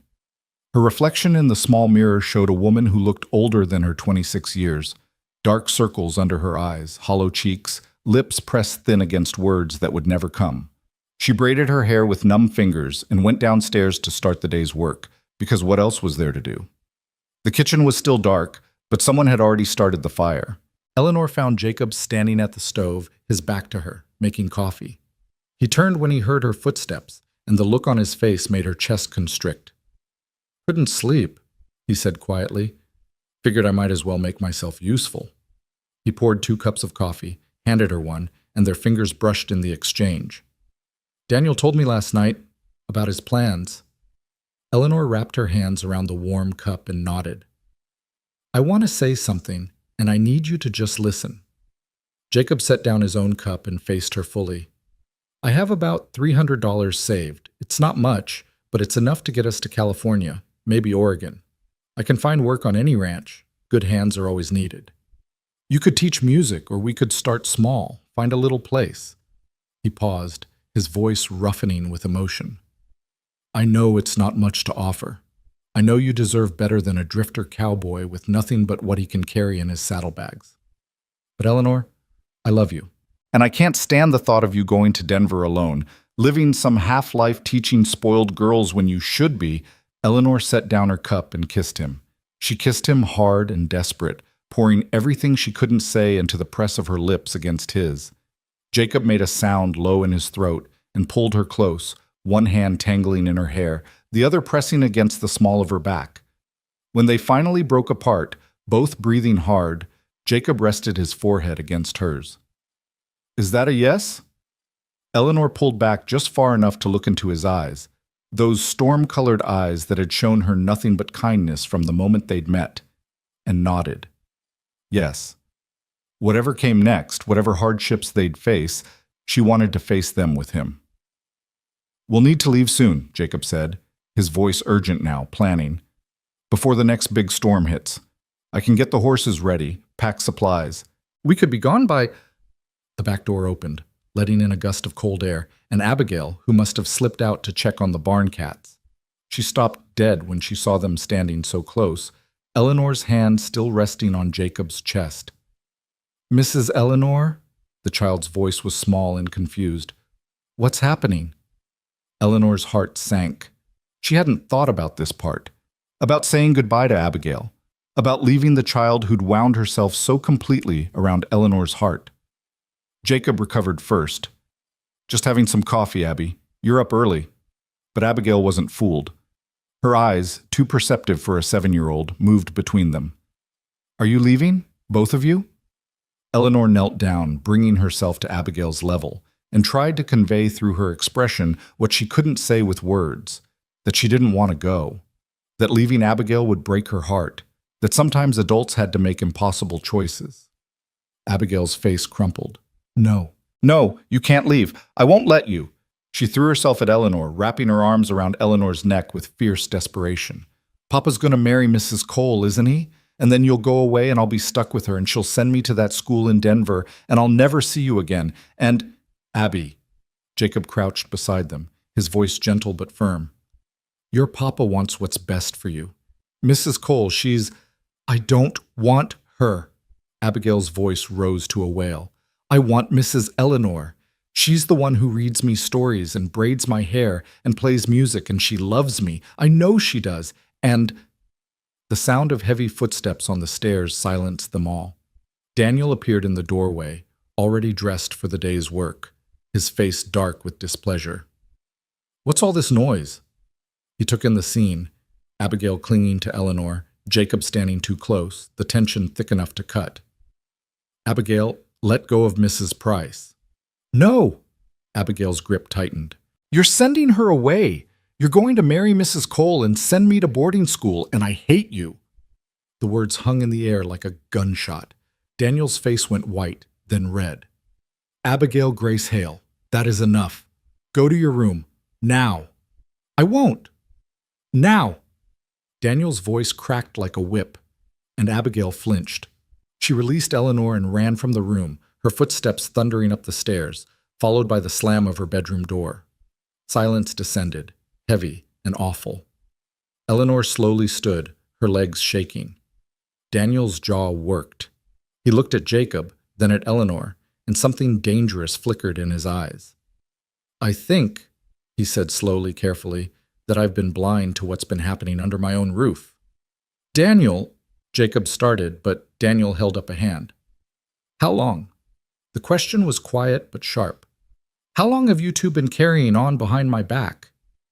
We haven't been carrying on, Jacob said, his voice steady despite the accusation. But I won't lie to you. I have feelings for Eleanor, and I believe she has feelings for me.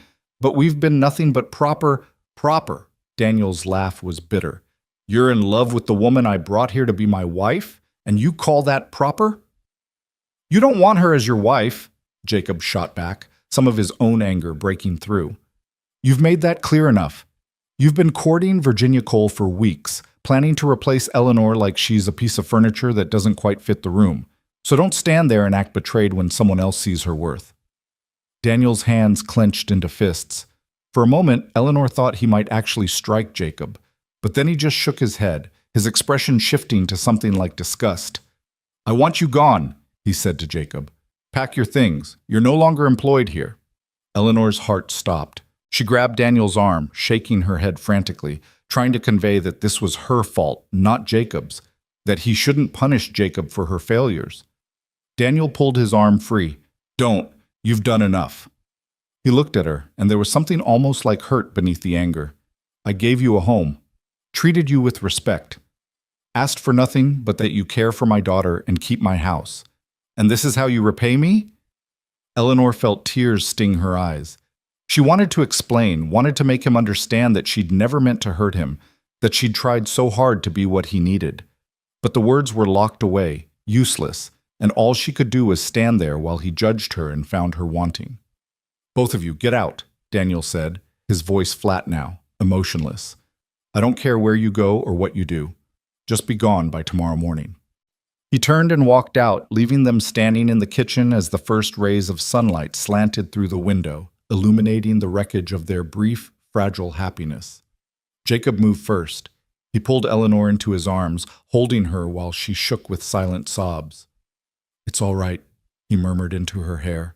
We'll be all right. We'll figure this out. But Eleanor wasn't sure anything would ever be all right again. She thought of Abigail upstairs, crying alone in her room. Thought of Daniel, who'd lost one wife to death and now felt betrayed by the woman who was supposed to replace her. Thought of Virginia Cole, who would step into Eleanor's place and erase any trace that Eleanor had ever been here. She'd come to Colorado Territory seeking safety and found something infinitely more complicated. She'd found love, yes, but she'd also found connection, purpose, a child who needed her. And now she was losing it all because she'd been foolish enough to let her guard down, to let herself hope. The day passed in a blur of miserable preparation. Jacob went to his cabin to pack his few belongings, while Eleanor moved through the house gathering her own things. It didn't take long. She owned so little. Her clothes, a few books, the stories she'd written for Abigail, the violin Jacob had given her, which now felt heavy with bittersweet memory. Abigail stayed locked in her room, refusing to come out even for meals. Eleanor stood outside the child's door several times, her hand raised to knock. But what could she say? What comfort could she offer when she was the one leaving?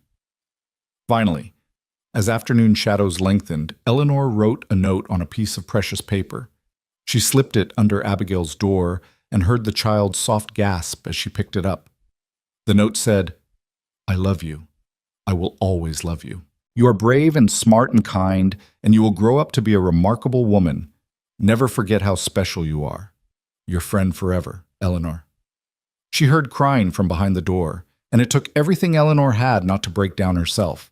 She pressed her palm flat against the wood, wishing she could reach through and hold the child one more time, then forced herself to walk away.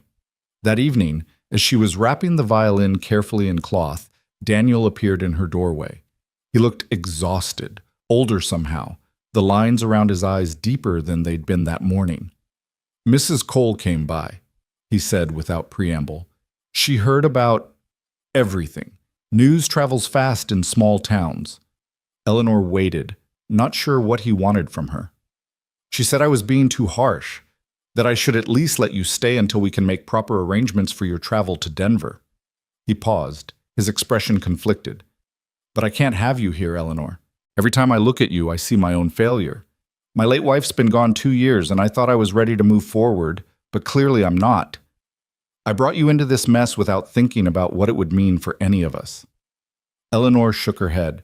She wanted to tell him this wasn't his fault, that she'd made her own choices, that life was just complicated and messy, and sometimes there were no good solutions. "Jacob can stay through the winter if he keeps to himself and does his work," Daniel continued. "I can't afford to be short a hand with calving season coming, but you—" He sighed. "Virginia's arranged for you to stay with the minister's wife in town until the spring stage runs. She's even written to a music school in Denver, inquired about teaching positions. She's being remarkably generous, considering that Eleanor had been an obstacle to Virginia's plans, considering that Eleanor's departure cleared the way for Virginia to become Mrs. Daniel Hale without complication. "You'll leave tomorrow," Daniel said. "I'll drive you into town myself." Eleanor nodded numbly. Tomorrow. So soon. She looked around the small bedroom that had been hers for such a short time and felt the walls closing in. "For what it's worth," Daniel said quietly, "I don't think you meant any harm. And Abigail, she does love you. She'll get over it, children do, but right now she loves you." He cleared his throat. That counts for something. Then he was gone, and Eleanor was alone with her half-packed carpet bag and the crushing weight of all her might-have-beens. She found Jacob in the barn after dark, brushing down the horses with methodical precision. He looked up when she entered, his face drawn and weary. "Heard Daniel's letting me stay," he said, "but sending you to town." Eleanor nodded. She crossed the barn and took the brush from his hand, setting it aside, then wrapped her arms around his waist and pressed her face against his chest. Jacob held her tight, his chin resting on top of her head. "I'll come for you," he said fiercely. "Soon as calving season's done. Soon as I can save a bit more money. I'll come to Denver, and we'll leave together. Go somewhere fresh, somewhere nobody knows us or cares about our past. I promise you, Eleanor, this isn't the end." Eleanor wanted to believe him. She wanted it so badly it hurt. But she'd learned that promises were fragile things, easily broken by circumstance and time and the sheer grinding weight of reality. Still, she nodded against his chest and let herself pretend for just a little longer that love might actually be enough. They stood together in the quiet barn, surrounded by the warm smell of horses and hay, while snow began to fall outside. Soft, silent flakes that would bury everything by morning, covering tracks and smoothing away evidence that anything had ever disturbed the pristine surface. Eleanor thought about the mail-order bride advertisement she'd answered back in Chicago, the desperate leap of faith that had brought her here. She'd been running from one kind of pain and had stumbled straight into another. But she'd also found something she hadn't expected, people who'd seen her, really seen her, despite her silence. A child who'd loved her without reservation. A man who'd looked past her brokenness and found something worth cherishing. Maybe that was enough. Maybe that had to be enough. The next morning dawned cold and clear, the world transformed into a crystalline wonderland by the night's snowfall. Eleanor dressed in her best dress, the one she'd worn when she arrived, which seemed like a lifetime ago, and braided her hair with trembling fingers. She packed the last of her belongings, including the violin carefully wrapped in its cloth, and carried everything downstairs. Abigail was waiting in the kitchen, her eyes red and swollen from crying. When she saw Eleanor, she ran forward and threw her arms around her waist one more time. "Please don't forget me," the child whispered. Eleanor knelt down, pulled Abigail close, and kissed her forehead. Then she did something she hadn't done since that terrible night in Chicago. She tried to speak. She formed the words carefully with her lips, pushing air past her vocal cords, willing sound to emerge. "Never," she managed to whisper, the word barely audible, rough and cracked from months of disuse, but real. "Never forget you." Abigail's eyes went wide. "You talked. Mrs. Eleanor, you talked." Eleanor smiled through her tears and nodded. It wasn't much, just 2 hoarse, broken words, but they were something. A beginning, maybe. A tiny crack in the wall that had imprisoned her voice. Daniel appeared in the doorway, his expression carefully neutral. "The wagon's ready." Eleanor stood, smoothing down her skirts. Jacob was already outside, loading her trunk onto the wagon, his movements stiff with suppressed emotion. She took one last look around the kitchen where she'd worked so many hours, the main room where she'd played violin by firelight, the stairs leading up to the bedrooms where she'd tucked Abigail in and told her silent stories. This had almost been home. Almost. She followed Daniel out into the brilliant morning. Jacob helped her into the wagon without speaking, but his hand lingered on hers for a moment, warm and steady. She looked into his storm-colored eyes and saw a promise there. This isn't goodbye. Just goodbye for now. Then Daniel was climbing into the driver's seat and the horses were moving, pulling the wagon away from the ranch house. Eleanor twisted in her seat to watch it recede. The house, the barn, the corrals, and Jacob standing in the yard with his hands in his pockets, growing smaller and smaller until the road curved and trees blocked her view. Gone. The ride into Millstone was silent. Daniel kept his eyes on the road, his jaw tight, and Eleanor stared at her hands folded in her lap. The town appeared through the trees, still small, still rough, but somehow familiar now. This was where her new life in Colorado had begun, and now it was where that life ended. Daniel pulled up in front of a neat white house with a sign that read Reverend and Mrs. James Fletcher. Before Eleanor could move, the front door opened and a plump, kind-faced woman in her 50s emerged, wrapping a shawl around her shoulders. "You must be Mrs. Price," she said warmly. "I'm Martha Fletcher. Virginia Cole wrote to me about your situation. Come in, come in. You must be frozen." Daniel helped Eleanor down from the wagon and carried her trunk to the porch. He set it down, then stood there awkwardly, as if searching for something to say. "The stage runs to Denver first week of March," he finally said. "That's about 6 weeks. I'll send your wages with the driver. Fair payment for the work you did." He paused. "Take care of yourself, Eleanor." Eleanor nodded. She wanted to say something. "Thank you, I'm sorry, I hope you find happiness with Virginia," but her brief moment of speech had passed and her voice had locked away again. So she simply nodded and watched Daniel climb back onto the wagon and drive away without looking back. "Come along, dear," Martha Fletcher said gently, guiding Eleanor inside. "Let's get you settled. You've had quite an ordeal, I imagine." The Fletcher house was warm and cluttered in a comfortable way.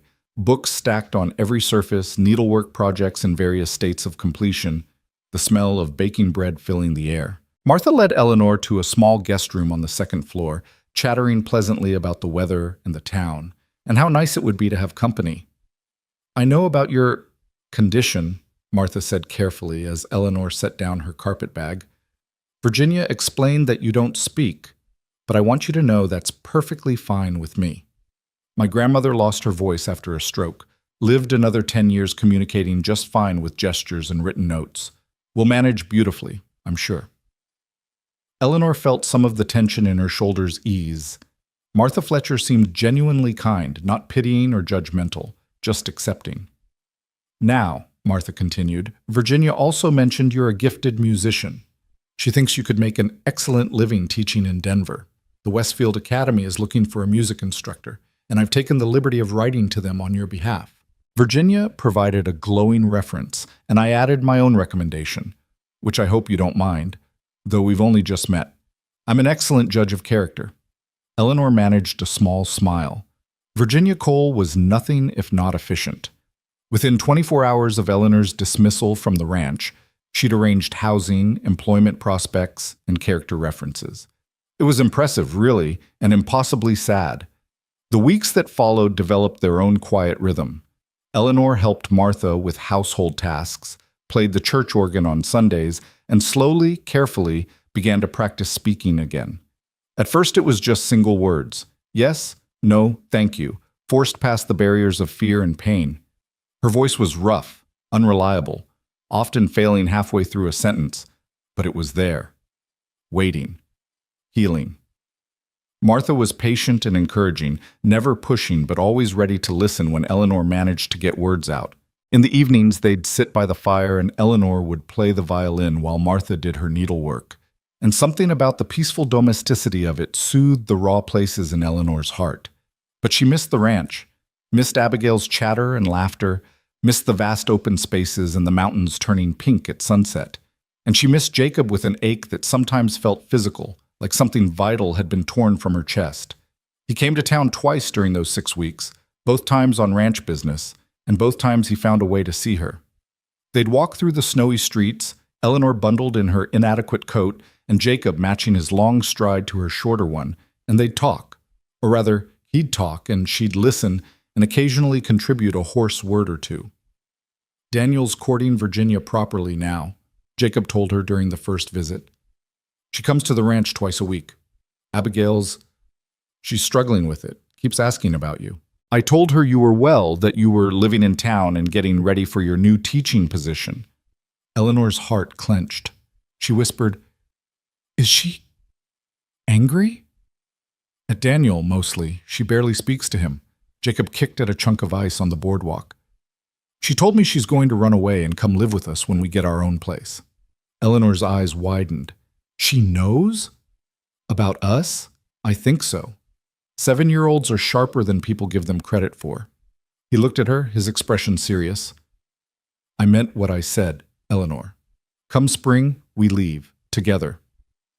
During the second visit, Jacob brought news that made Eleanor's stomach drop. Daniel and Virginia are getting married, end of February. She's already moved most of her things into the house. So soon. Not even 3 months since Eleanor had arrived, and already she'd been replaced, erased, written out of the story like she'd never existed. There's going to be a town social to celebrate, Jacob continued. Dancing, music, the whole affair. Virginia requested specifically that you be invited. She asked if you'd play the violin for the first dance. Eleanor stared at him in disbelief. Virginia wanted her to perform at her wedding celebration? To stand there and play music while Daniel married another woman? I told her that was cruel, Jacob said quickly, but she insisted it wasn't. Said it would be good for you, help the town see your talent, maybe drum up students for when you go to Denver. He took Eleanor's hands. You don't have to go. You don't have to do anything you don't want to do. But Eleanor found herself nodding slowly. Part of her, the hurt, angry part, wanted to refuse, to stay away and nurse her wounds in private. But another part, stronger and more stubborn, wanted to prove something, to show Daniel, Virginia, and the whole town of Millstone that she was more than her silence, more than her brokenness, that she had value and strength and deserved to be seen. And maybe, just maybe, music could say what her voice still struggled to express. The night of the social arrived cold and clear, the stars sharp overhead. Martha helped Eleanor dress in her best clothes. The green dress she'd been saving, mended and pressed until it looked almost new. She braided Eleanor's dark hair into an elaborate crown and loaned her a cameo brooch that had belonged to her own mother. You look lovely, dear, Martha said warmly. Now remember, head high, shoulders back, you have nothing to be ashamed of. Eleanor nodded, though her stomach churned with nerves. She picked up the violin case, took a deep breath, and followed Martha out into the cold night. The town hall was ablaze with lamplight and crowded with people. It seemed like everyone in Millstone and the surrounding ranches had come to celebrate Daniel Hale's upcoming marriage to Virginia Cole. Eleanor paused in the doorway, overwhelmed by the noise and the crowd, fighting the urge to turn and flee. Then she saw Jacob leaning against the far wall, his eyes searching the room. When he spotted her, his face lit up and he started toward her, cutting through the crowd with easy confidence. "You came," he said, reaching her side. "I wasn't sure you would." Eleanor managed a small smile. She whispered, "Couldn't let her win." Jacob grinned. "That's my girl." Virginia appeared moments later, gliding through the crowd in a dress of deep burgundy silk that must have cost more than Eleanor had earned in a year. Her dark hair was arranged in perfect ringlets, and diamonds sparkled at her throat, her late husband's parting gift, no doubt. She looked every inch the sophisticated Eastern lady, and beside her, Eleanor felt small and plain and desperately out of place. But Virginia's smile was warm and seemingly genuine as she approached. "Mrs. Price, I'm so glad you came. And you brought your violin. Wonderful." She gestured toward a small raised platform at the front of the hall where someone had set up chairs for musicians. "Whenever you're ready, dear. There's no rush." Eleanor nodded, her throat tight. She let Jacob guide her toward the platform, aware of eyes following her, of whispers rippling through the crowd. The silent woman, the one who'd been dismissed from the Hale Ranch, the one who'd been replaced. She set down her violin case and began unpacking the instrument with trembling fingers. The familiar weight of it in her hands steadied her somewhat. This she could do. This she knew. Daniel appeared at the edge of the platform, Abigail's hand clasped firmly in his. The child looked miserable in her fancy new dress, her hair elaborately curled in a style that didn't suit her. When she saw Eleanor, her face lit up like the sun breaking through clouds. "Mrs. Eleanor?" She tried to pull away from her father, but Daniel held tight. "Abigail, remember what we discussed," he said quietly. "Mrs. Price is here as a musician. You can say hello, but then you need to let her prepare." Abigail's lower lip trembled, but she nodded. "Hello, Mrs. Eleanor. I missed you. I missed you so much." Eleanor's heart cracked. She whispered, "Missed you, too, sweetheart." Abigail's eyes went wide. "You're talking! Papa, she's talking!" Daniel's expression flickered with something complicated. Surprise, perhaps, or regret. That's good, Abigail. I'm glad." He looked at Eleanor, and for a moment something passed between them, an acknowledgement of what might have been, of roads not taken, of the strange and winding path that had brought them all to this moment. "Thank you for doing this, Mrs. Price. It's generous of you." Eleanor managed a nod. She wanted to tell him she hoped he'd be happy, that Virginia seemed like a good match for him, that Abigail would adjust in time, but the words tangled in her throat, and all she could do was watch as he led his daughter away to join Virginia on the other side of the room. Jacob touched her arm gently. "You don't have to do this," he said again. "We can leave right now, go back to Martha's, pack our things, and be gone before anyone notices." Eleanor shook her head. She'd come this far. She'd stand on this platform and play her heart out and show this town. Show Daniel and Virginia and everyone who'd ever dismissed her as broken or less than that silence didn't mean she had nothing to say. The Reverend called for attention, welcoming everyone to the celebration and saying a few words about Daniel and Virginia's upcoming union. Eleanor only half listened, her focus on the violin in her hands, on steadying her breathing, on finding the calm center she needed to perform. Then Virginia was speaking, her voice carrying easily across the hall. "Before we begin the dancing, I'd like everyone to hear something truly special. Mrs. Eleanor Price has graciously agreed to play for us tonight. Many of you may not know that Mrs. Price is an extraordinarily talented musician. I believe her gift deserves to be recognized and celebrated. Mrs. Price?" All eyes turned to Eleanor. The weight of their attention pressed down on her. Curiosity, pity, judgment, interest, all of it mixed together in a suffocating wave. For a moment, her hands froze on the violin. She couldn't do this. Couldn't stand here exposed and vulnerable while everyone watched and waited for her to either succeed or fail. Then Jacob caught her eye from where he stood at the back of the room. He nodded once. "You can do this," that nod said. "I believe in you." And Eleanor felt something shift inside her chest. She raised the violin to her shoulder, positioned the bow, closed her eyes, and began to play.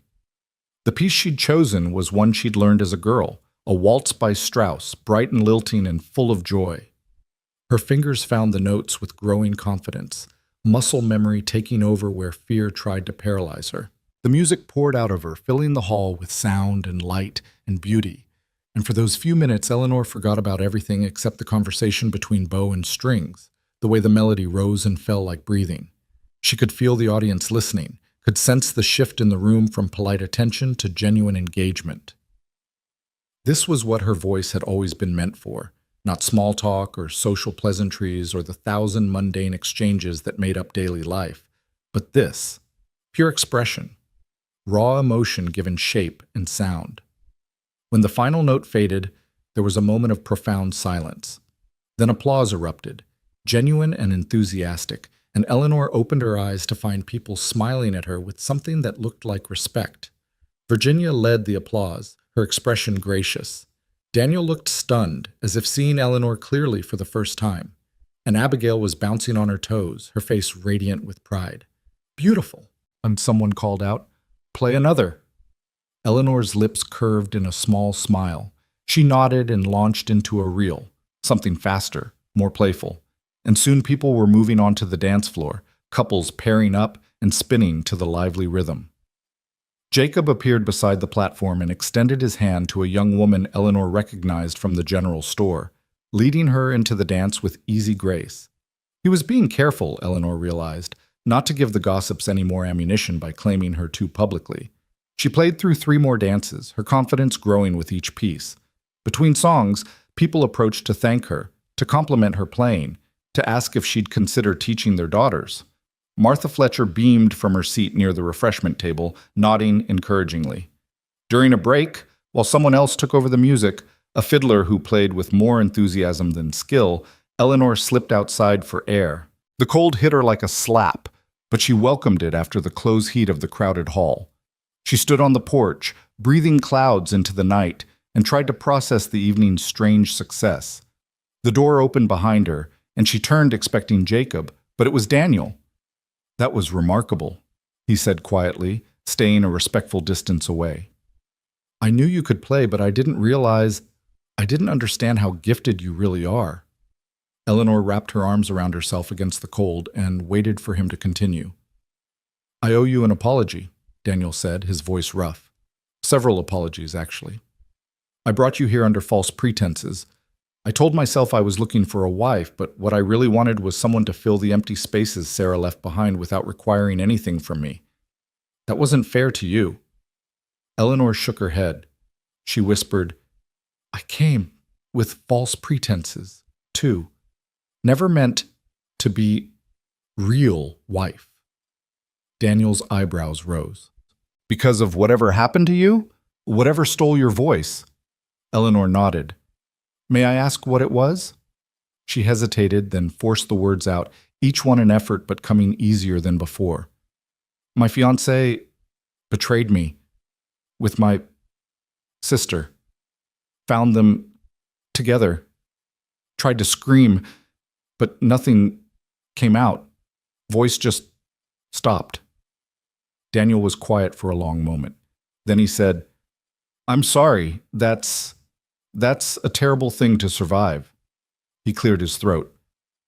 "For what it's worth, I think Jacob's a good man. Better than me in many ways.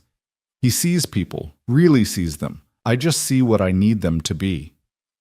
"You're not a bad man," Eleanor managed. "Just hurt. Maybe." Daniel looked back toward the door where light and music spilled out. "Virginia's not Sarah, I know that. But she makes me feel less alone, and right now that's what I need. Abigail will adjust. And you're going to Denver, going to teach at that academy, going to build a real life for yourself."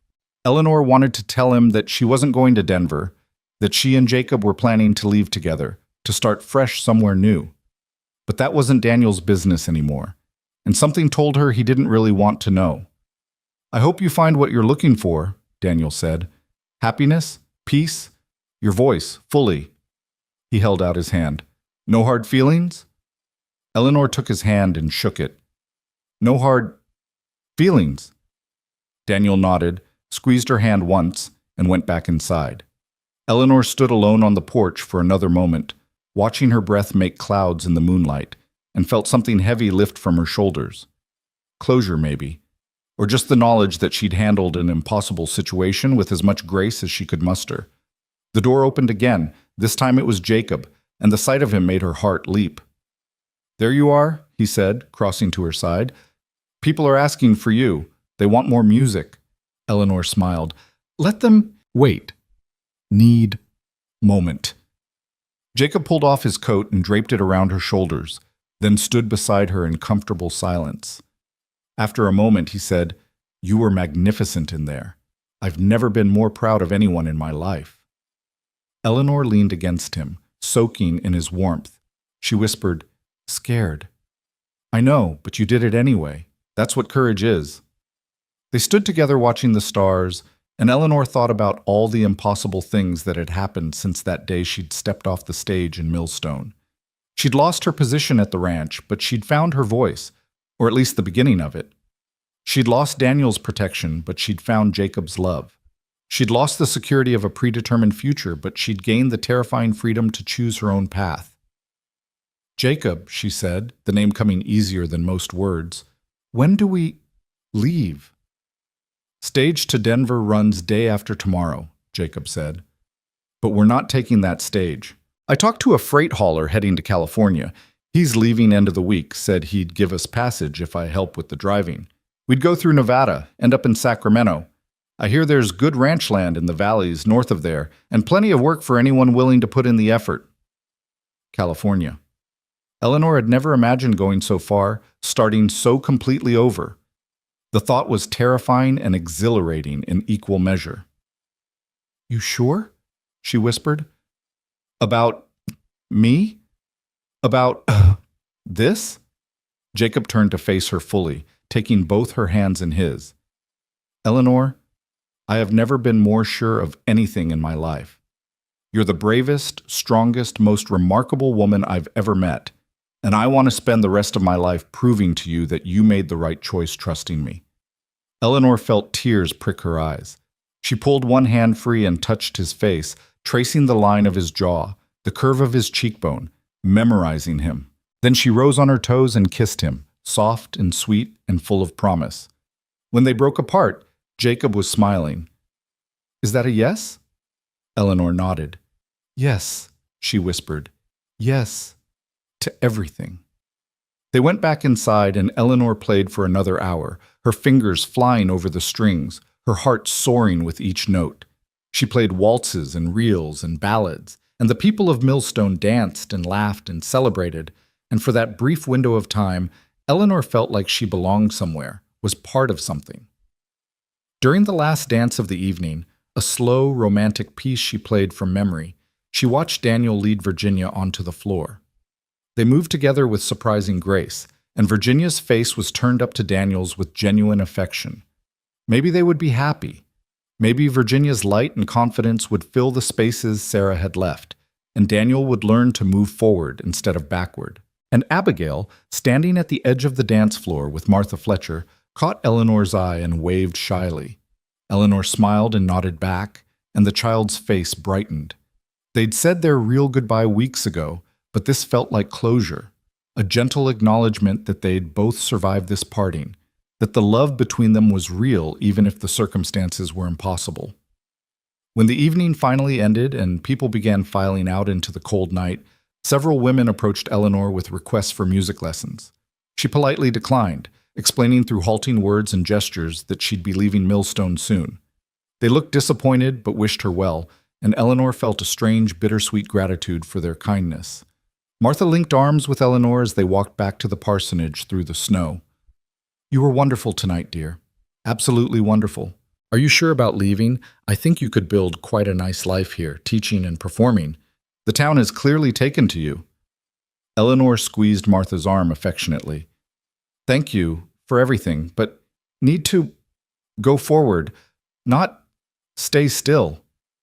"With Mr. Ward?" Eleanor's step faltered. She looked at Martha in surprise. The older woman smiled gently. "I'm not blind, dear, and I'm not a gossip either. I've seen the way you two look at each other when you think no one's watching. He's a good man, from what I can tell, and you deserve happiness." "Is it wrong?" Eleanor whispered. "Daniel, brought me here to be his.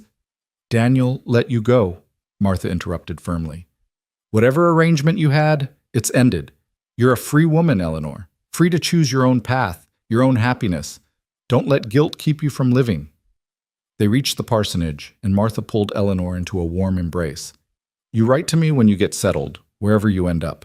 I want to know how the story ends. Eleanor hugged her back, grateful beyond words for this woman's kindness. She whispered, I will, promise. The next 3 days passed in a blur of preparation. Eleanor packed her few belongings, said goodbye to the handful of people in Millstone who'd shown her kindness, and tried not to think too hard about what she was doing. She was leaving everything familiar, again, to chase an uncertain future with a man she'd known for barely 4 months. It was reckless and impractical and possibly insane, but it also felt right in a way nothing else had in years. Jacob came for her before dawn on the day of their departure. The freight wagon was loaded and ready, the driver, a taciturn man named Rawlings, already in his seat. Jacob helped Eleanor climb up onto the bench beside Rawlings, then swung himself up on the other side. All set? Rawlings asked, not waiting for an answer before snapping the reins. The horses lurched forward, and the wagon began to roll. Eleanor looked back at Millstone one last time, the small collection of buildings barely visible in the pre-dawn darkness, the mountains rising behind them like silent guardians. Somewhere in those mountains was the Hale Ranch, and Abigail sleeping in her warm bed, and the life Eleanor had almost lived. Then Jacob's hand found hers, warm and steady, and Eleanor turned to face forward, toward the unknown, toward California, toward whatever came next. The journey west was long and hard. They traveled through snow and mud, across endless plains and over mountain passes that made Eleanor's breath catch with their terrible beauty. Rawlings proved to be a decent traveling companion, quiet but fair, with a dry sense of humor that occasionally broke through his gruff exterior. He asked no questions about Eleanor's silence or her relationship with Jacob, simply accepted their presence and expected them to pull their weight. Jacob drove the wagon when Rawlings needed rest, and Eleanor helped with camp chores, cooking over open fires and mending harnesses and doing whatever needed doing. At night, they'd curl up together under blankets in the back of the wagon, and Jacob would hold her while she shook from cold or fear or sheer exhaustion. He never complained, never suggested they'd made a mistake, never looked at her with anything but love and determination. And slowly, gradually, Eleanor's voice continued to return. The words came easier with each passing day, her vocal cords strengthening with use. She'd never be a great conversationalist, the trauma had marked her too deeply for that, but she could speak when it mattered, could say the things that needed saying. I love you, she told Jacob one night while they lay under the stars somewhere in Nevada, the desert spreading out around them like an ocean of sand and sage. The words came out clear and sure, no hesitation. I love you so much. Jacob pulled her closer, pressing a kiss to her temple. I love you too, more than I knew it was possible to love someone. They reached Sacramento in early April, just as the valley was exploding into spring. The town was rough and growing, full of miners heading to the goldfields and farmers claiming land and everyone chasing some version of the American dream. It was loud and chaotic and nothing like the quiet ranches of Colorado, but Eleanor found she didn't mind. There was something liberating about being in a place where everyone was starting over, where no one knew her story or cared about her past. Jacob found work quickly on a ranch north of the city, a large operation that needed experienced hands and paid decent wages. The owner's wife, hearing that Eleanor was a musician, immediately requested that she teach their 3 daughters. Other families followed, and within a month, Eleanor had more students than she could handle. They rented a small house on the edge of town. Nothing fancy, just 2 rooms and a kitchen, but it was theirs. Jacob built them a table and chairs from scrap wood, and Eleanor sewed curtains from cheap fabric, and together they created something that felt like home. On a warm May evening, they stood together on the porch of their little house and watched the sun set over the mountains. Jacob's arm was around Eleanor's waist, and her head rested on his shoulder, and everything felt right in a way it never had before. Marry me, Jacob said suddenly. Properly, with a minister and witnesses and rings. Eleanor pulled back to look at him, her heart racing. You sure? I've never been more sure of anything. Jacob took her hands. I know we're already living as husband and wife. I know we've already committed to each other in every way that matters. But I want to stand up in front of God and everyone and claim you as mine. I want you to have my name. I want the world to know that you're the most important person in my life. Eleanor felt tears spill down her cheeks. Yes, she whispered. Then, stronger. Yes, yes. Jacob Ward, I will marry you. They were wed a week later in a small church with whitewashed walls and wildflowers in mason jars. Rawlings stood as Jacob's witness, and the wife of the ranch owner stood as Eleanor's. The ceremony was simple.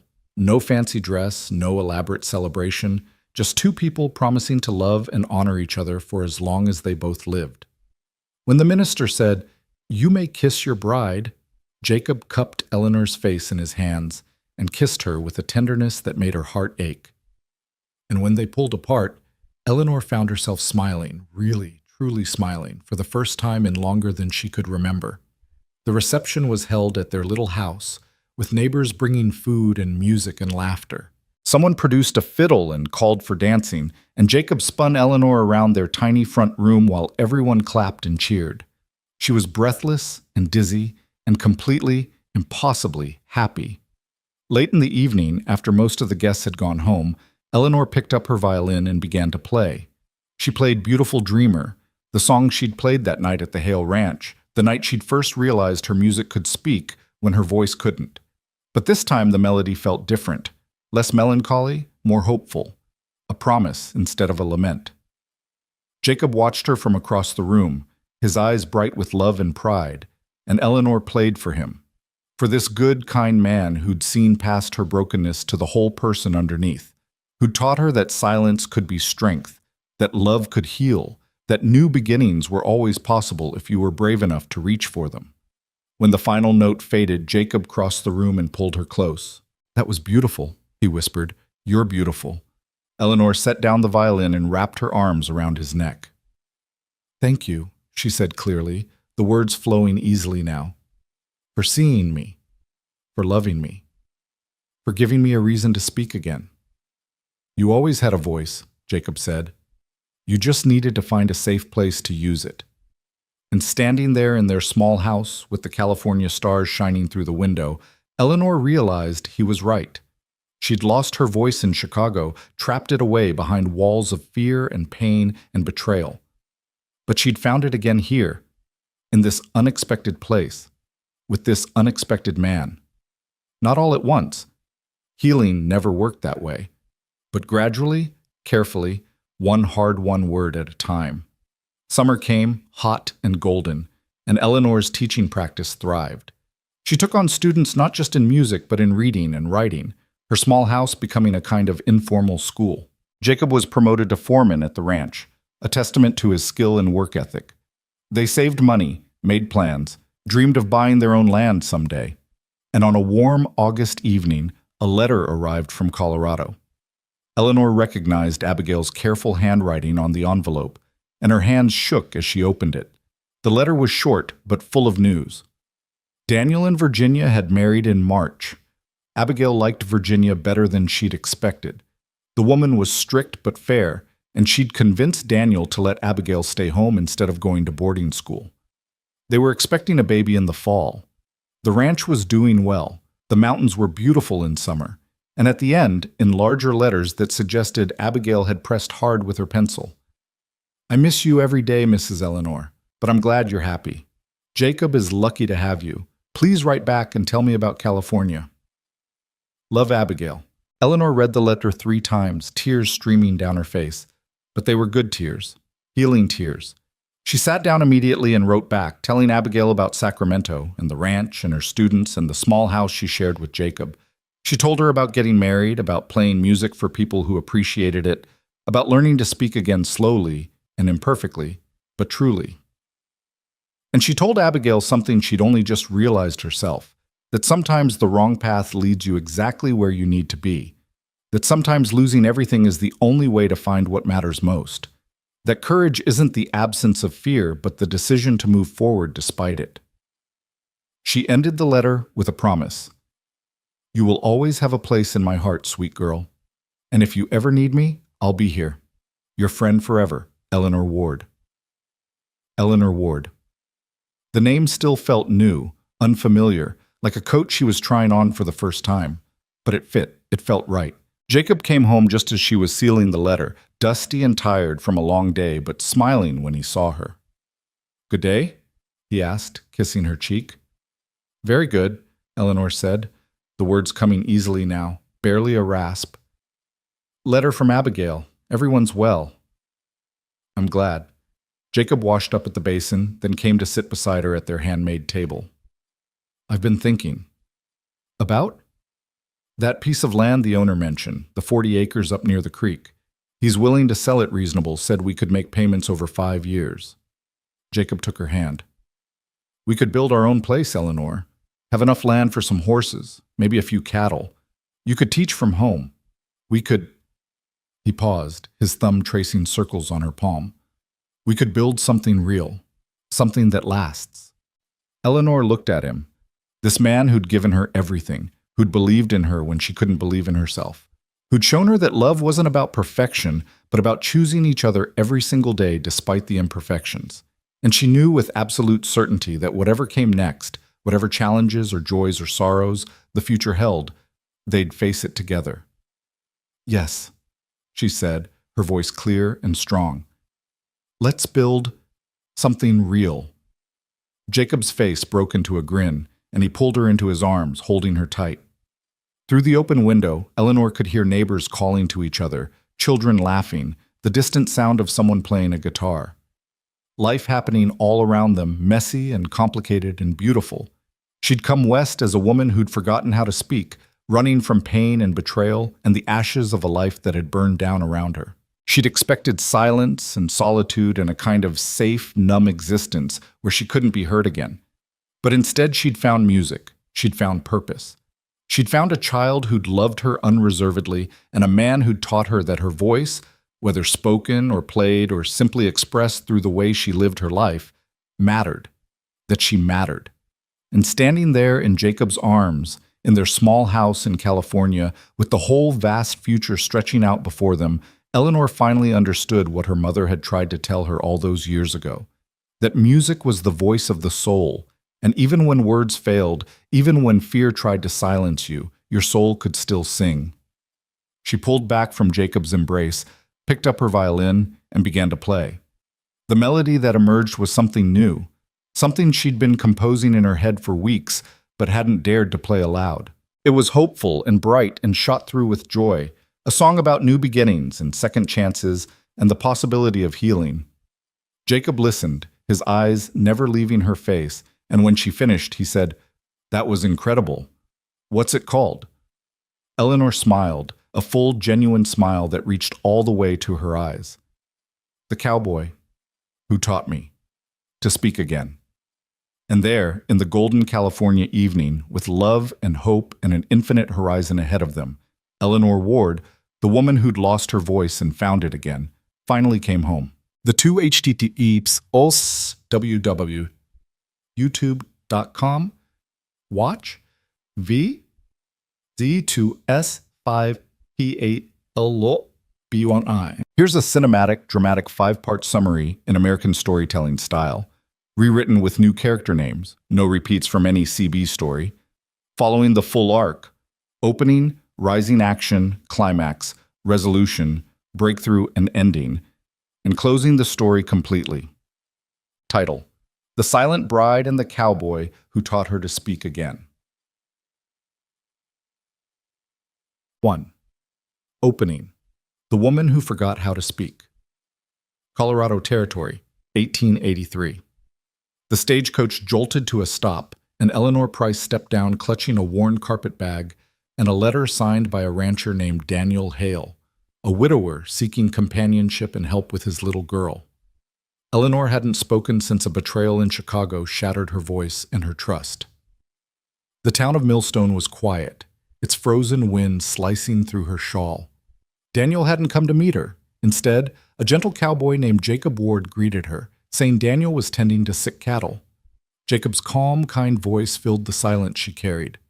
She nodded once, the only answer she could manage, and followed him toward the ranch, and into a future she could neither imagine nor yet believe she deserved. 2. Rising Action, the house without a mother. The Hale Ranch was clean but cold, every surface neat, every corner missing warmth. Daniel welcomed her with politeness but little feeling. His daughter Abigail ran to Eleanor with eager eyes and asked, "Are you my new mama?" The words pierced through Eleanor's quiet heart.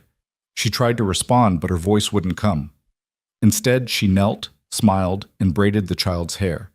Each day she worked harder, cooking, mending, and earning trust through small acts instead of speech. But it was Jacob who noticed the pain in her eyes, who treated her silence as strength instead of shame.